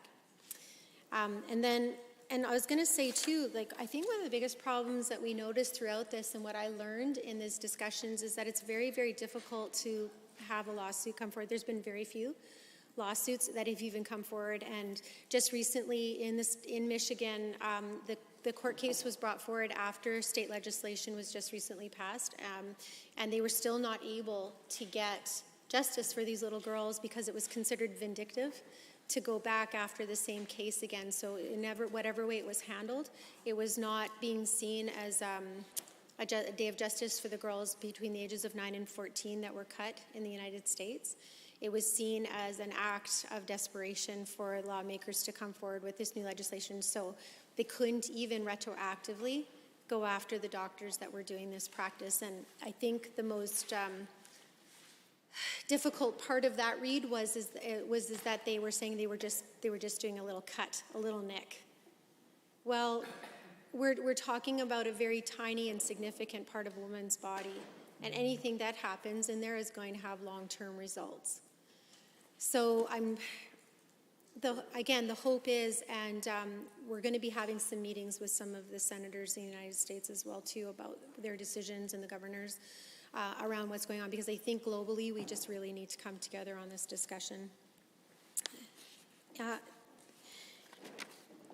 In the Health Professions Act, a couple of the things that we're going to be dealing with specifically, so that folks understand this legislation. And please, like, if you have any questions about this at all, or anything outside of like what we discuss in here, I would be like more than honored to help out and discuss this. It's really important. But if there's anything that I can do to help, or people that you know that may need to have a conversation about this, like, please feel free to reach out to me anytime. I'm certainly not the expert by any stretch, but we'll get people connected to the right people. So the procurement or performance of FGM, so this is what has been said in the laws and the existing laws, and how we'll be strengthening those laws with the permission of the House. The procurement or performance of FGM by a regulated health professional in Alberta is prohibited, and a person who's been convicted of a criminal offense related to the procurement or performance of FGM is not eligible for registration as a regulated member under the Health Professions Act. The proposed amendments make reporting conduct related to female genital mutilation to law enforcement mandatory. And the proposed amendments will also require health professions regulatory colleagues to adopt standards of practice relating to FGM and cutting. So the standards of practice will address things like education related to the prevention and prohibition of FGM, Mr. Speaker, obviously supporting victims, securing and providing further supports that may be necessary to protect a child at risk, and how to manage the resulting physical and psychological trauma to support a victim. So this would mean potentially even supporting surgical procedures to help the FGM survivor to either have a natural birth or subsequent repair post that. So it's fairly substantive.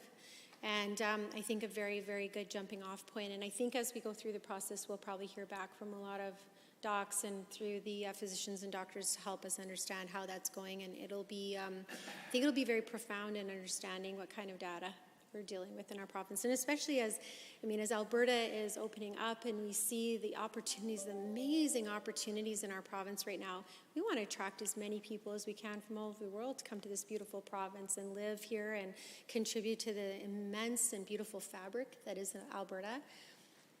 We will be able to stand just a little bit taller knowing that we have legislation that protects women and girls in this way, and that is a layered type of protection that goes on top of the other protections that have come not just from this government, but governments before us as well.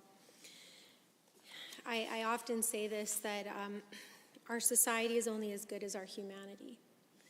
And that's why these discussions are so important, because it's not about a bad group or a good group, or bad practice or a good practice, or bad people or good people. It's not about that. It's about evolving and taking seriously the things that we say in our country and our province, and truly, truly believing in the power of good legislation to be able to come forward and protect our women and girls. Thank you so much. I appreciate the remarks of the honourable member. I'm not sure the chair may have missed it at the beginning, whether or not you actually said I move second reading, or I'm pleased to move second reading, or something to the effect. I was a little late, but yes, I did. Thank goodness our whip was on it. Excellent, excellent. Are there others? The Honourable, the Associate Minister of the Status of Women. Thank you, Mr. Speaker. I'd like to start off this evening by thanking the member for Chestermere, for all of the amazing work and dedication that she's done on this cause. She's put countless hours into this. She's put her heart and soul into this for the sole reason of protecting women and girls. And I know that I am not alone amongst Albertans for being grateful for her efforts. It's been truly remarkable to watch her dedication to this issue. You know, the one thing about this legislation that's amazing is that it actually takes a proactive approach to addressing female genital mutilation. Although we're not aware of health professionals in this province who offer this procedure, if even one woman or one girl experienced it in this province, it would be one too many. Under this legislation, any health professionals convicted of performing or facilitating female genital mutilation or cutting would have their permit to practice and their registration cancelled in this province. Additionally, health professionals convicted of this crime in other jurisdictions would not be allowed to practice or register in this province. And that's what makes us different. That's what makes this legislation different. Also, it would be prohibited that a complaint alleging procurement or provision of FGM to go to the alternative complaints process. Again, very important. It makes it mandatory to report any conduct related to FGM to law enforcement. Again, unique in this country, and I think actually unique probably in almost all of North America except for maybe Michigan. So that's why this legislation is so important. It's one of the greatest tools we've got to combat any form of gender-based violence, because it promotes awareness and it promotes education. Bringing this practice to light is incredibly important. It needs to come out of the shadows. One of the important ways that that will happen is by the health profession, by the regulatory body, the college, to adopt standards of practice related to FGM. That's something that doesn't exist currently, and it is needed. The college would have, if this legislation is passed, a year from the date that the legislation comes into force to develop and implement the new standards of practice. Naturally, the content and nature of these standards of practice would differ depending on the types of service offered by each profession. However, they may focus on elements such as training related to prevention of FGM or securing supports to protect a child at risk. And the member for Tismere Strathmore did outline some of the other pieces around reconstruction and other sorts of practice that would support women and girls that have been through this. It encompasses, the standards would encompass managing treatment, recovery, and as I mentioned before, supports for women.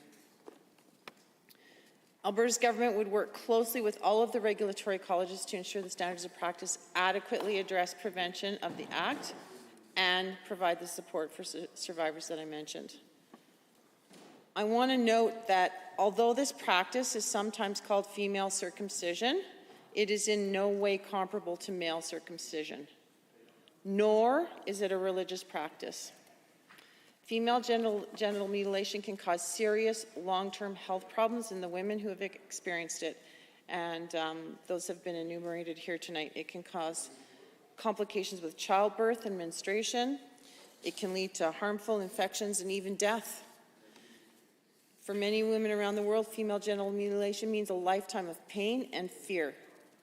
And I am proud that Alberta is being a leader in standing up against this practice. This initiative is in complete alignment with this government's broader effort to protect vulnerable women and girls from sexual violence. If this legislation passes, we will be the first provincial jurisdiction in Canada to introduce legislation addressing this. I encourage all members of this Assembly to support this bill so we can help ensure no woman in Alberta has to experience this horrific crime. Thank you, Mr. Speaker. Are there others? The Honourable Member for Edmonton Castle Downs, followed by the member for Lethbridge East. Thank you, Mr. Speaker. It's my privilege to rise this evening to speak to Bill 10, the Health Professionals Protecting Women and Girls Amendment Act 2022. I'd like to start by thanking both members that have spoke to this in second reading. I think the passion that the member brings for this is incredible, and it's really heartfelt. I think, you know, by identifying this topic and by starting with it being a trigger for many is a huge starting point where I would like to start the discussion when we're talking about this.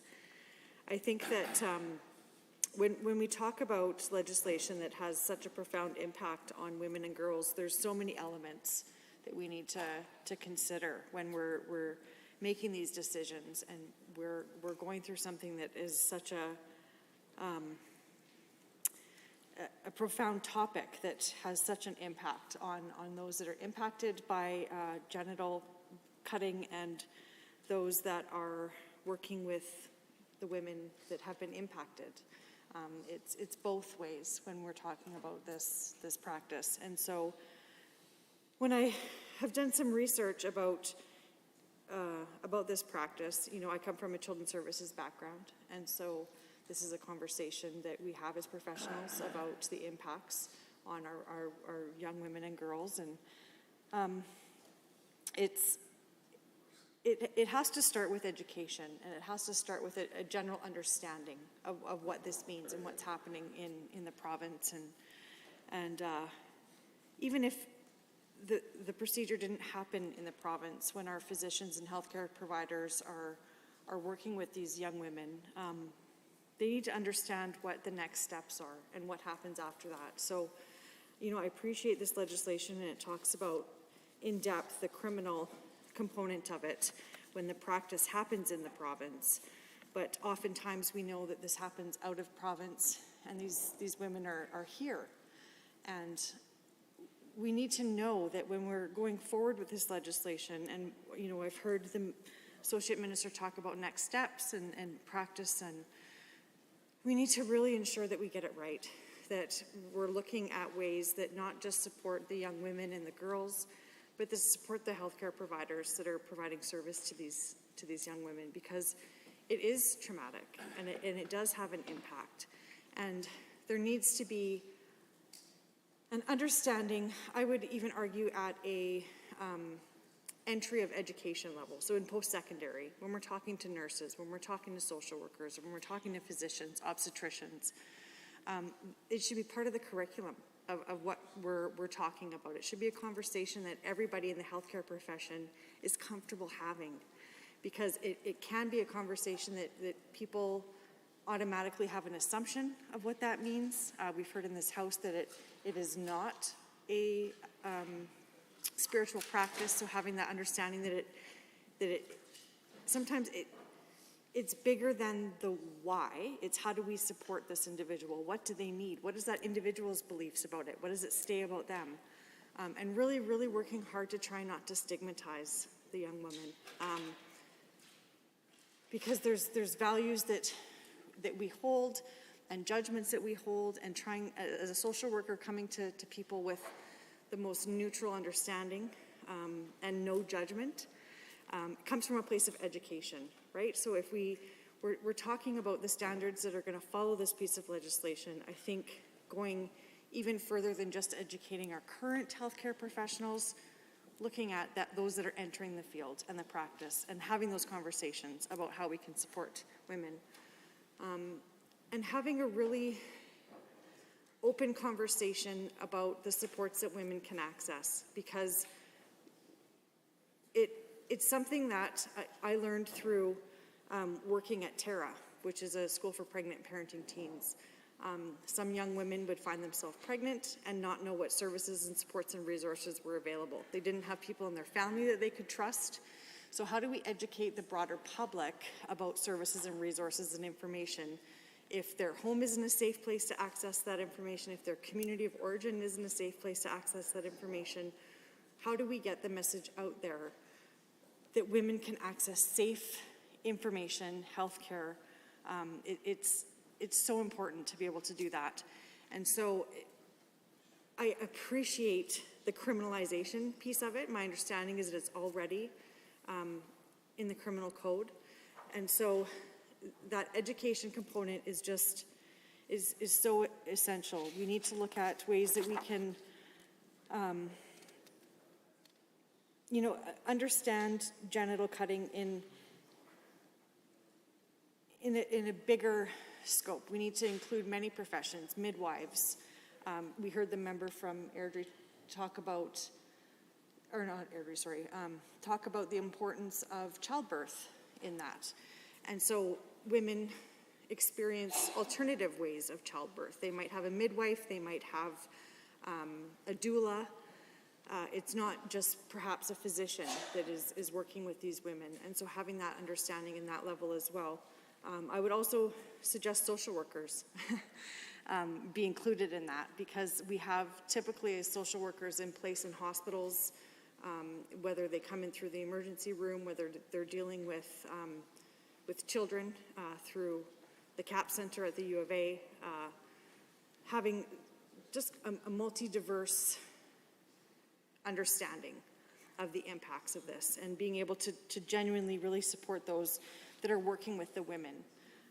One of the things that I wish I saw in this bill was more talk about the women and girls.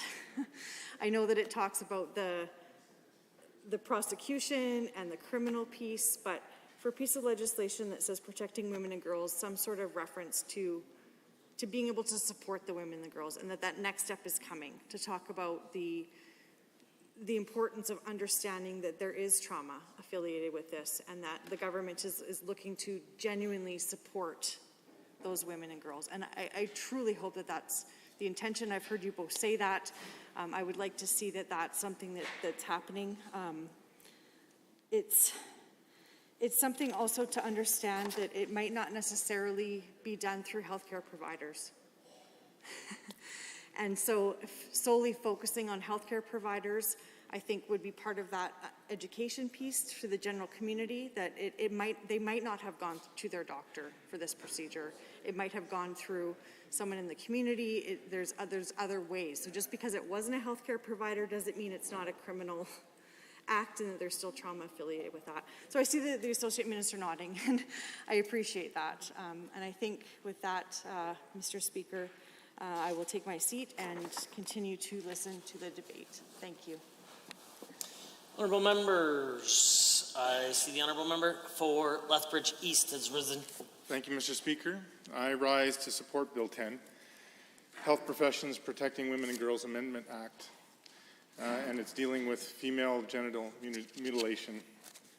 This is a rather uncomfortable and difficult topic to actually contemplate and speak about, particularly as a male. So I'd like to thank the very strong women that spoke previous to me on this, on both sides of the aisle, that they took the very courageous stand to bring this incredibly sensitive and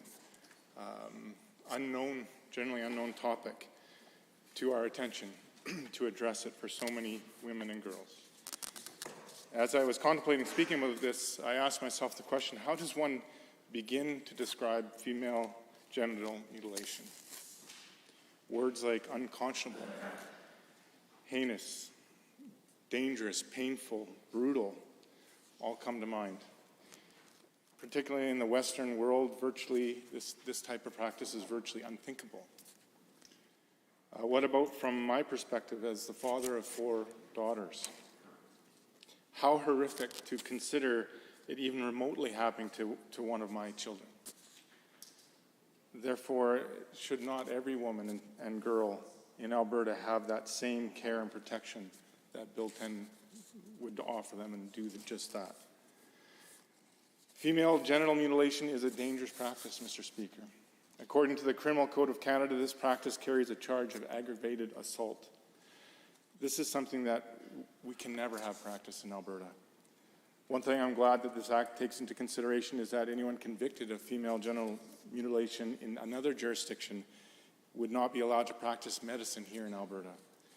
I don't think this should be allowed to be practiced anywhere, but I'm very glad that within our jurisdiction we are taking steps to prevent it. My colleague from Chestermere Strathmore pointed out last week that if passed, this bill would make Alberta the first jurisdiction to directly address this horrible practice. As I said before, as a father of 4 daughters, I'm proud that Alberta is the first province to act, and I'm very hopeful that other provinces will follow suit. Mr. Speaker, this is not a partisan issue. Even if you're not the parent of daughters, I would imagine everyone in this chamber has a niece, a cousin, a close friend, a relative of some sort, that they would not be able to imagine being subjected to this crime. I know I've mentioned my daughters throughout the speech, and I will continue to because of this piece of legislation that is intended to make our province a safer place for them and others just like them to live and prosper. Mr. Speaker, I was shocked to learn that according to statistics the government brought to our attention when the bill was tabled, that globally there's estimated to be 200 million women and girls worldwide who have undergone female genital mutilation or cutting and that are still alive today. 200 million. I cannot get over that number. What is that? 20 times the population of Canada or more. It crosses at least 30 countries.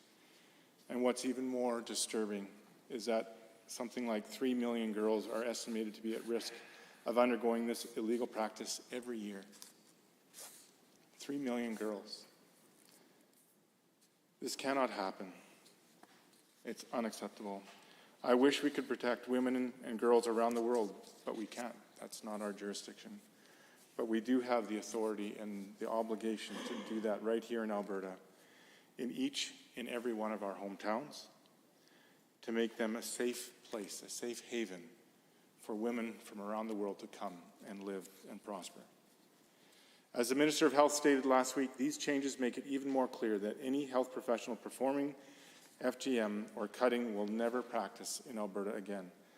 I don't like that we have to make this clear, but based on the evidence that has been shared in this House, there is clearly and unfortunately a need to do so. Mr. Speaker, that is why I am compelled to rise and support this bill.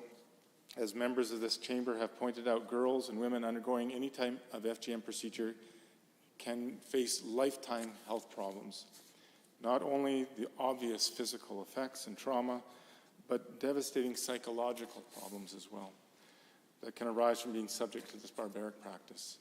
I believe everyone in this chamber would agree that wanting to protect the women and girls in their lives, their daughters, their nieces, their cousins, their friends, all the women and girls in their communities is paramount. Mr. Speaker, we here in Alberta have the opportunity to set the path for other provinces and territories to follow to protect women and girls. I appreciate that this bill states that if a medical practitioner is convicted of this crime, their practice permit and registration is cancelled immediately. At this point, a crime has been committed and there is no need for a regulatory hearing. What there is a need for is the guilty party's swift removal from the profession so that they can never be in a position to harm a girl or a woman again. In closing, Mr. Speaker, while I'm happy to speak in support of this bill as a member of this Assembly, I know as a loving father there is nothing I wouldn't do to ensure their safety. I believe that this amendment to the Health Act is important for women and girls in Alberta and will be a great tool to make sure that anyone practicing FGM will never, ever be in the position to do so again. Thank you again to the member from Chestermere Strathmore and the Associate Minister for the Status of Women for their incredible work to bring this forward. From me, from my community with many members from around the world, and from the father of 4 daughters, thank you, through you, Mr. Speaker, to them and the members opposite for speaking in support of this bill. And I would ask that everyone else would also rise and support this bill. Thank you, Mr. Speaker. Are there others? Seeing the honourable member for Edmonton Rutherford. Thank you, Mr. Speaker. I appreciate the opportunity to speak to this, although I must admit I'm a little loath as an older male to say too much, because I certainly think other people know much more about the topic and have put much more energy into making sure that they got this right. And so I guess I want to start my speech with thanking the member from Chestermere Strathmore for the work that she has done in this bill, and I think for many years, even prior to introducing this bill into the House on this topic, because of course it is one which is very serious and one that I think needs to be addressed. Many of you will know that I have many years of experience working in the area of around the area of sexual assault, and of course this type of topic certainly came up a number of times. In my time as a instructor of social work, I also did receive a number of papers from students about this topic and learned much about it. And listening to the member from Chestermere Strathmore, I just thought was refreshing in terms of how direct the conversation was, how specific the use of clear language about what was being said. I think is something that really needs to be done more often in this House, and so I certainly commend not only their work but their words tonight on this important subject. And I do think that this bill is in line with a real trend for quite a few years. As I say, students have been writing papers about this in my classes for a number of years, and I know that in Alberta that the College of Physicians back in 1994 began a process of ensuring that none of their members participated in this type of activity. And of course the federal government also made female genital mutilation illegal in May of 1997. And so, I mean, this has been a topic that has been in the public consciousness for a period of time, and certainly, I want to support the people who are doing the work to make sure this is moving forward and doing it right. And I know that it's a difficult topic to talk about, first of all, because of the natural anguish you feel when you hear about the actual activities that take place, make it difficult to speak to. But you also realize that it does take place in the world. And like when I was dealing with child sexual abuse, sometimes it was hard to bring up the subject to talk about with people. And you're trying not to, turn people away from an important topic, and yet you need to address the topic with sincerity and depth and not make sort of side references to what it is, but actually speak directly to the actual things. And I think the member from Chestermere Strathmore did that very well. I know it's very difficult. I mean, people around the world practice this because for some reason they believe there is a reason to do this. Certainly not any reason that we in this House would share.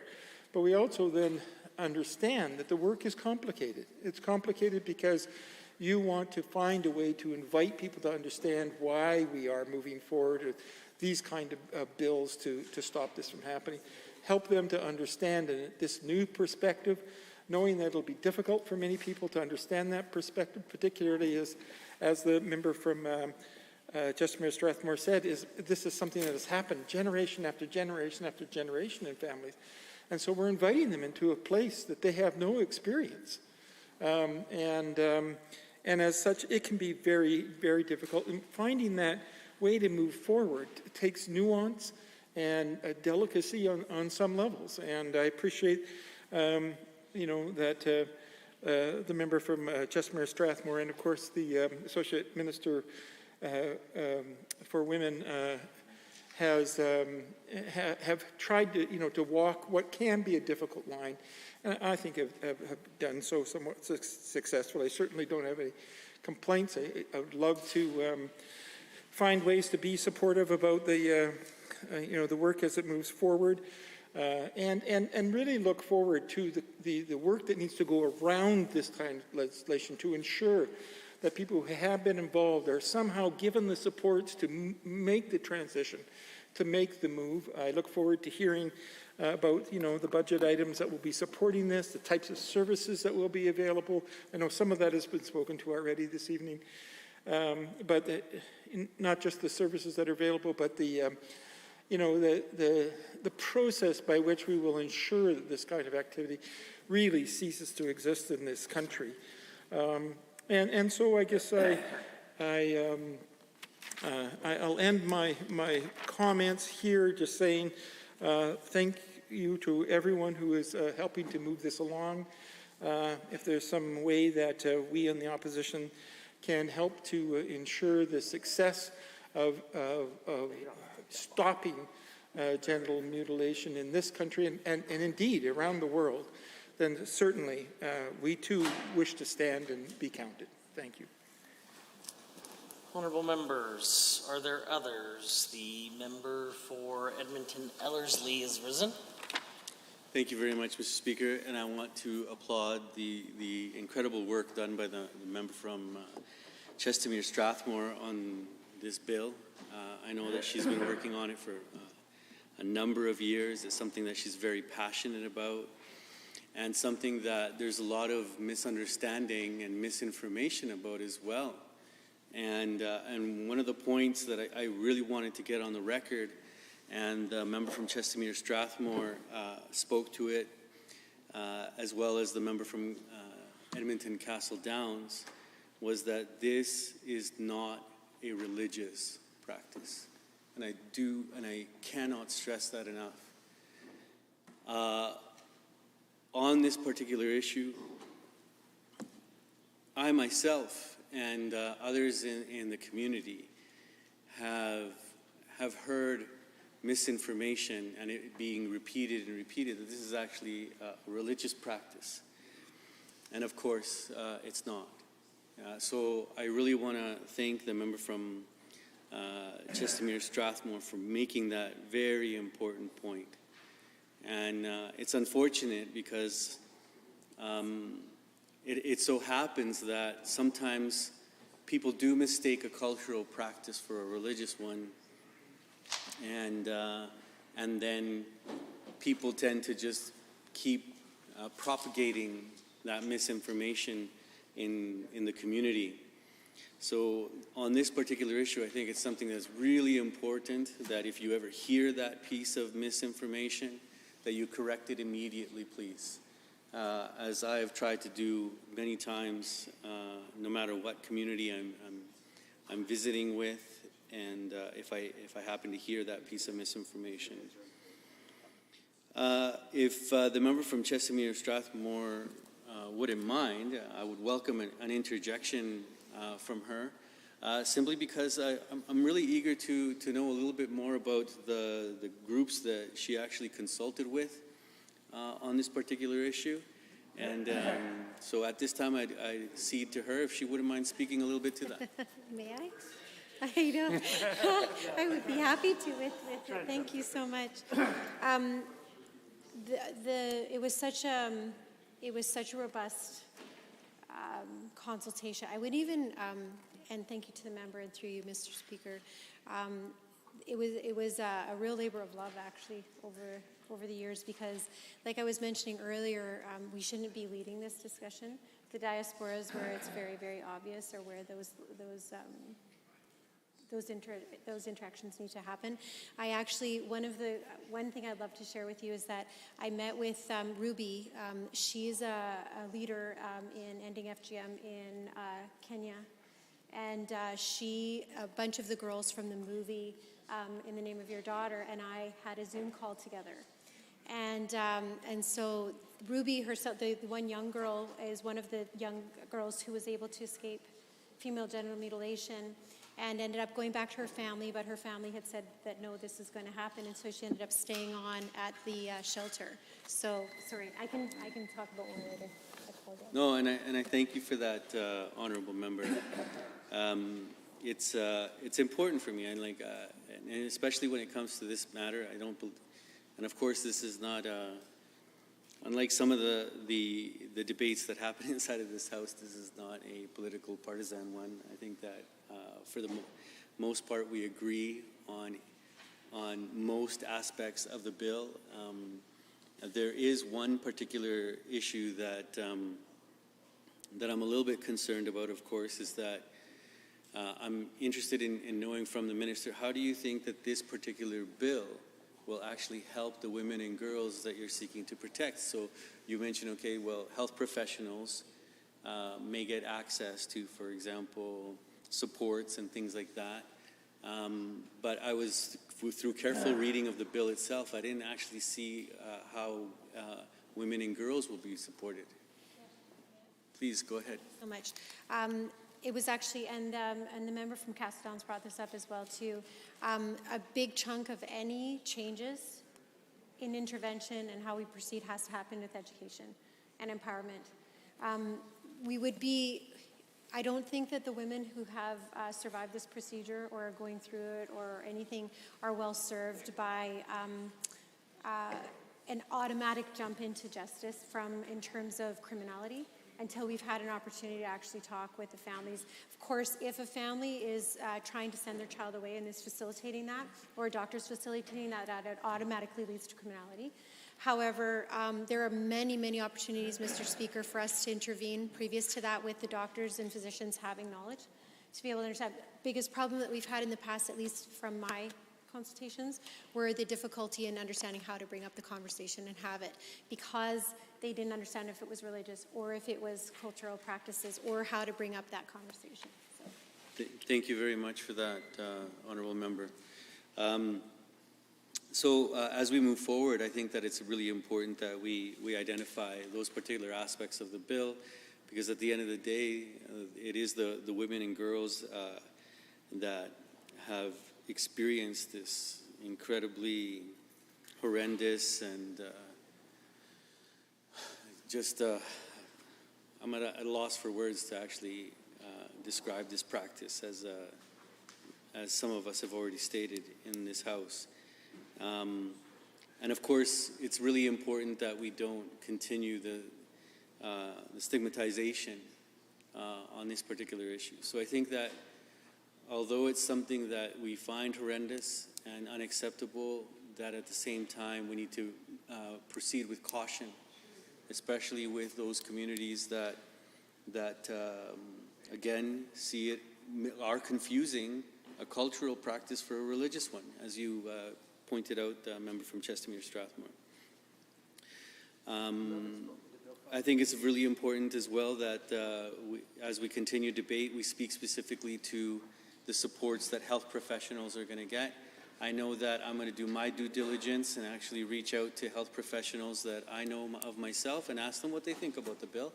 Not because I'm, trying to create any kind of angst or discord, but just to do my due diligence with reaching out to them as well.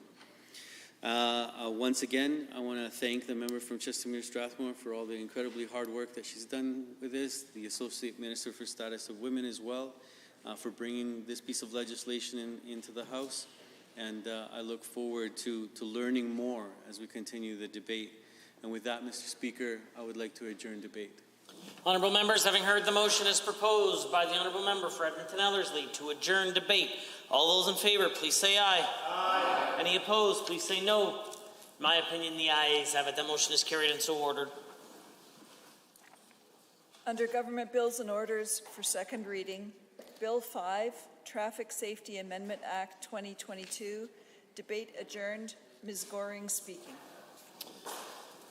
Honourable members, before the Assembly this evening is Bill 5, Traffic Safety Amendment Act. The Honourable Member for Edmonton Castle Downs has some time remaining should she choose to use it. The Honourable Member. Thank you, Mr. Speaker. It's my pleasure to rise this evening to speak to Bill 5, the Traffic Safety Amendment Act. When I was speaking to this the last time, I was talking about the importance of PTSD being included in this. And so one of the things that I mentioned as a concern was the government's position on removing access to workers to claim PTSD as part of their work impact. And so part of this legislation, I think, is so important that it expands those that we need to protect on our Alberta roadways. I know when I was doing my consultation for PTSD Awareness Day, I spoke to those that provide response to motor vehicle collisions or any sort of involvement, whether it's a tow truck or emergency response vehicle. And the trauma that those individuals face is quite significant. And so when we're talking about traffic safety and we're expanding those that we need to slow down for when we're passing on our roadways, I would encourage this government to look at the other component of this and the trauma that we're saying in Bill 5 is a reason for their safety, that we need to make sure that we are slowing down, not just for emergency vehicles, but for roadside assistant responders and such. We need to take that same argument and apply it to the mental health services that we provide those individuals. It's confusing to me why under Bill 5, we talk about the importance of their safety, their physical safety, yet we don't talk about it in other realms of legislation. We don't look at why their emotional safety is just as important. And so I think that it's incredible that we're continuing to acknowledge worker safety, and this piece of legislation does that. It opens up the Traffic Safety Act. One of the questions that I did have when we were discussing this that I haven't received a response to was how many lanes are being impacted when we are required to slow down. Currently, the legislation indicates that it's the immediate lane where you have to slow down. So I'm curious if there's been some consideration in expanding how many lanes would be impacted so that all lanes of traffic are required to slow down, because often what happens is you see emergency vehicles or a tow truck on the side of the road in that first lane, people slow down, but then the other lanes of traffic are going 110 down the highway, and 110 is the law. But it doesn't impact the entire roadway. So there's subsequent actions that could impact or enhance this piece of legislation. I think that by exploring how many lanes are impacted by this piece of legislation would be great. I think the other piece is ensuring that there's a strong educational component to this, to understand, to educate those that are driving about what the rules are, because I know one of the things that I went through when my kids were doing their driver's test is that was really the only time that as a driver, I sat and reread all of the rules. And I would argue that that's probably most drivers, is that they do the test, they have their license, and then they're probably not being updated on current laws. And I think it's important that when we look at safety, education be a huge component of that. And so making sure that there's a big push to educate Alberta drivers about what it means to keep our workers safe on our roadways. I know AMA is a wonderful organization that does some great education campaigns. I can think of one of their commercials that they had done encouraging roadside safety, and it started with it looked like some sort of carnival happening on the side of the road with lights and all these sounds, and it then changed the scene to show that it was emergency responders. It wasn't something that was fun and exciting happening. It was a safety concern, and they were doing their job. And so the message from that commercial was to make sure that people slow down and that important work is happening on the side of the highway. It's not something that workers or drivers should dismiss. I think that we become complacent when we see emergency vehicles and we just kind of do the status quo. And so now that that is changing, we need to make sure that Albertans are aware so that we can keep workers safe. We need to make sure that we're all slowing down when we're seeing vehicles pulled over on the side doing work. That ensures safety of all the motorists that are responding, as well as those that are doing the work. If education is rolling out, I think a clear message needs to happen. I know I was part of, I worked with a gentleman who was working with the City of Edmonton and addressing the response times of the Edmonton fire.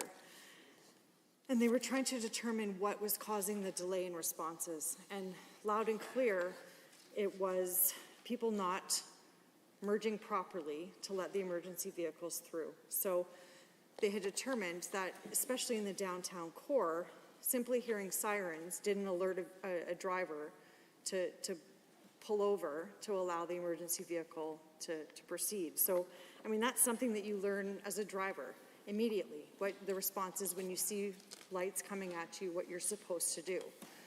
And people just simply weren't doing it. So one of the things that the City of Edmonton tried to do was change the siren sound of the fire trucks. And that was something that they were hoping would have an impact to alert drivers that something's happening, because they were used to hearing sirens, but they weren't responding in the way that they were supposed to. So I know as drivers, we become, sometimes we go on automatic, you go on your route home, you kind of tune everything out, but that's when accidents happen, and that's when, unfortunately, emergency responders aren't able to do the job that they need to do to keep us safe. And so when we're talking about Bill 5, it's something that I can obviously support, because it makes sure that anybody that's going to work, we're going to try and ensure they get home safely. And so I'm looking forward to continued discussion and continued debate about this, and I hope that some more information can be provided about some clarity about the lanes specifically, if it's expanding to more than the immediate lane.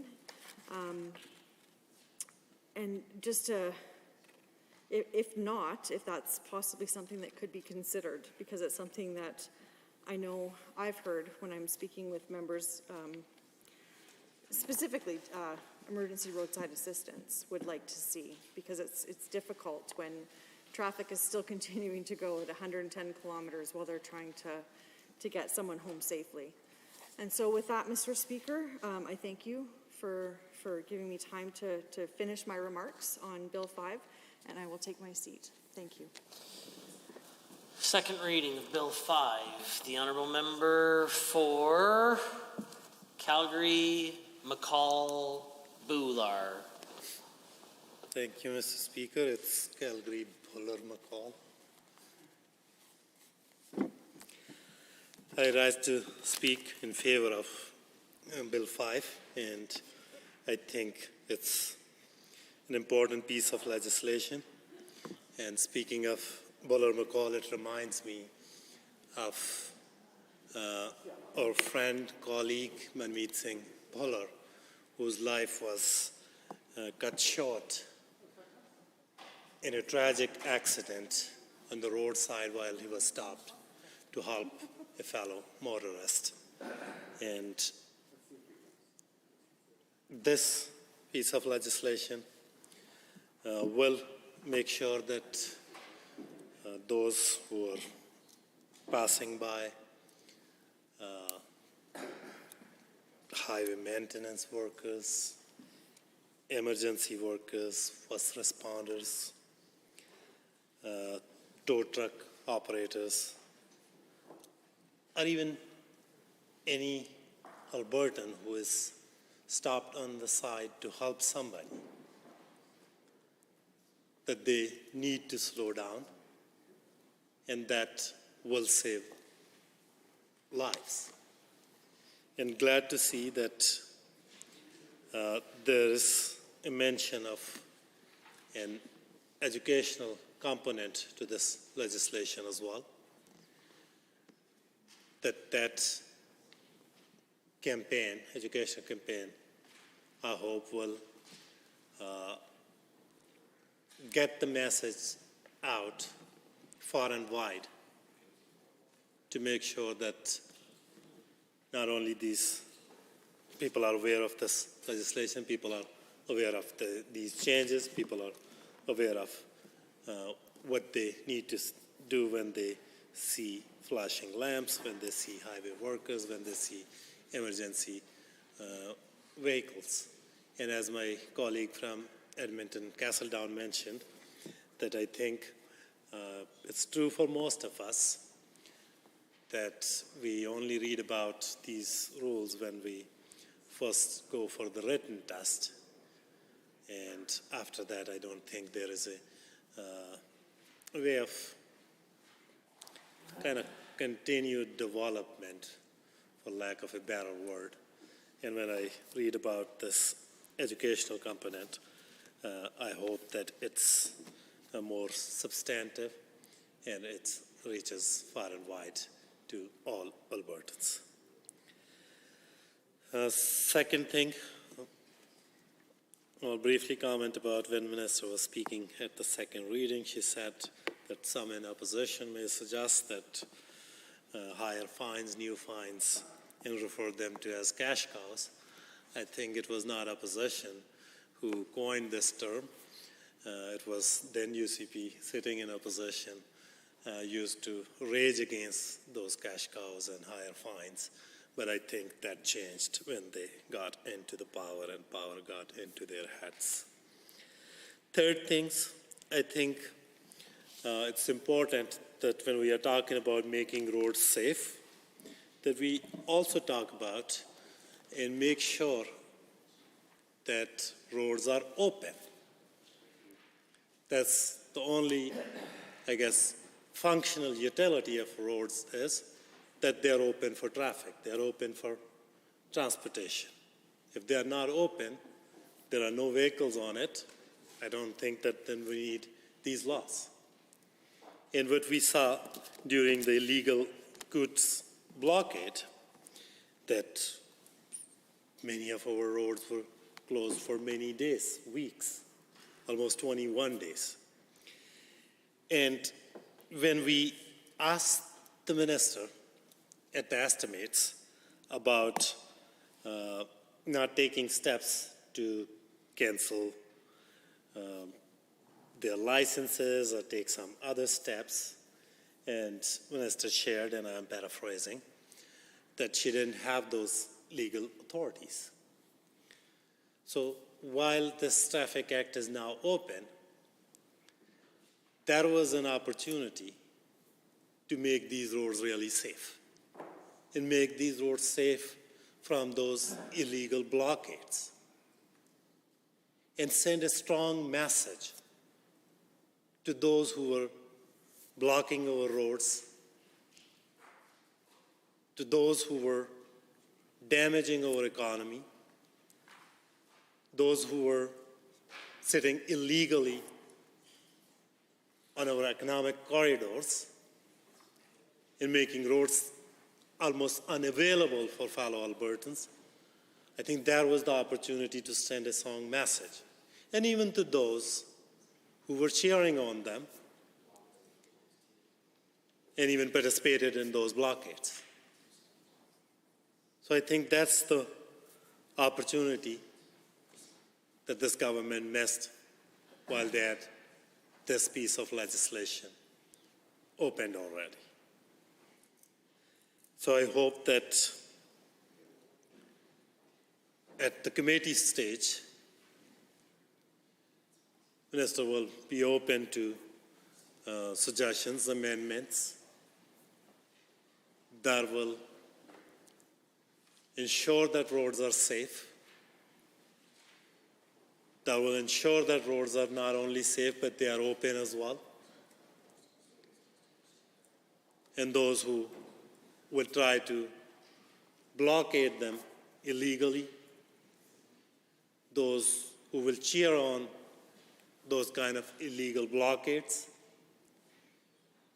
that the government and the minister will have the legal authority and the power the government and minister need to dispel those illegal blockades. So with that, I thank Minister again for bringing forward this legislation, and I hope that at committee stage, Minister will be open to making roads even more safer for all Albertans. Thank you, Mr. Speaker. The honourable member for Spruce Grove Stony Plain. Yes, thank you very much, Mr. Speaker. It's a pleasure to rise here tonight and speak to Bill 5.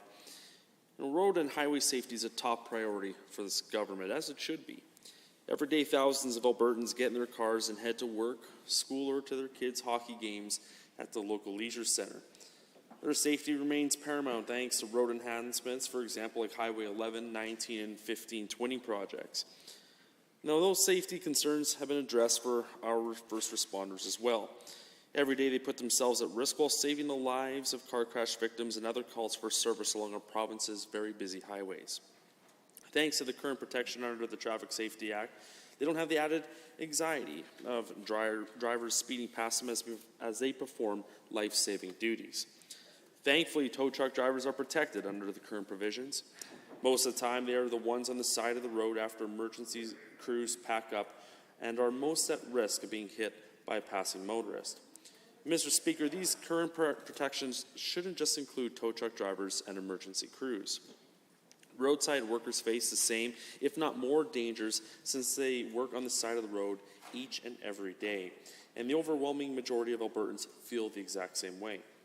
Last year, this government heard from over 15,000 survey respondents, with 92% of them supporting all drivers giving one lane of space when passing a roadside worker vehicle when its lights are flashing. And 60% felt that the current passing laws were inadequate. Now, these proposed changes as part of Bill 5 will offer similar protection to those workers along with snowplow operators. As much as I hate to admit it, most of our year involves the threat of icy and snowy roads like it is outside right now, and those operators are up very early in the morning working until late in the afternoon to make sure that roads are clear for the safety of everyone else. We should make sure that they are safe while doing so. And the same can be said for roadside workers who for some time spend all their day controlling traffic and standing on their feet for long periods of time. These are the people most at risk when doing their job, and we as a government need to do our job to make sure that they can get home safely once they are done. Alberta drivers must be aware of just how dangerous it can be on the sides of highways and that they pose a tremendous danger to these workers. Roadside workers in a high-risk environment deserve the best protection to ensure that they can go home safely to their families at the end of their shift. And I'm thankful that in my riding I can speak with the Minister of Transportation on issues like this, as many of my constituents travel and work along provincial highways like 628, Highway 16, Yellowhead, and 779 daily. Their safety is critical, and these changes help provide them with extra security, knowing drivers will have to slow down on both sides of the highway. With these updated changes coming out next year, education will play a big part, and I look forward to this government's plan to update the public ahead of the enforcement date next March. Safety of this province's roadside workers and snowplow operators has always been and continues to be extremely important, and Bill 5 does a great job of reflecting that perfectly. Thank you again, Mr. Speaker. Are there others? Seeing and hearing none, I am prepared to call on the Minister to close debate. The Honourable, the Minister of Transportation to close debate. Thank you, Mr. Speaker. I move to close debate on Bill 5. Honourable members, the Honourable the Minister of Transportation has moved second reading of Bill 5, the Traffic Safety Amendment Act 2022. All those in favour of the motion for second reading, please say aye. Aye. Any opposed, please say no. In my opinion, the ayes have it. That motion is carried and so ordered. Bill 5, Traffic Safety Amendment Act 2022 is now read a second time. The Honourable Minister of Municipal Affairs, or the Honourable Member for Calgary, Boular McCall. Mr. Speaker, I rise to move that we adjourn the sitting for tonight until tomorrow 1:30. Honourable members, having heard the motion as proposed by the Honourable Member for Calgary, Boular McCall, to adjourn debate until tomorrow at 1:30 p.m. All those in favour of the motion, please say aye. Aye. Any opposed, please say no. In my opinion, the ayes have it. That motion is carried and so ordered, and the House stands adjourned until tomorrow at 1:30 p.m.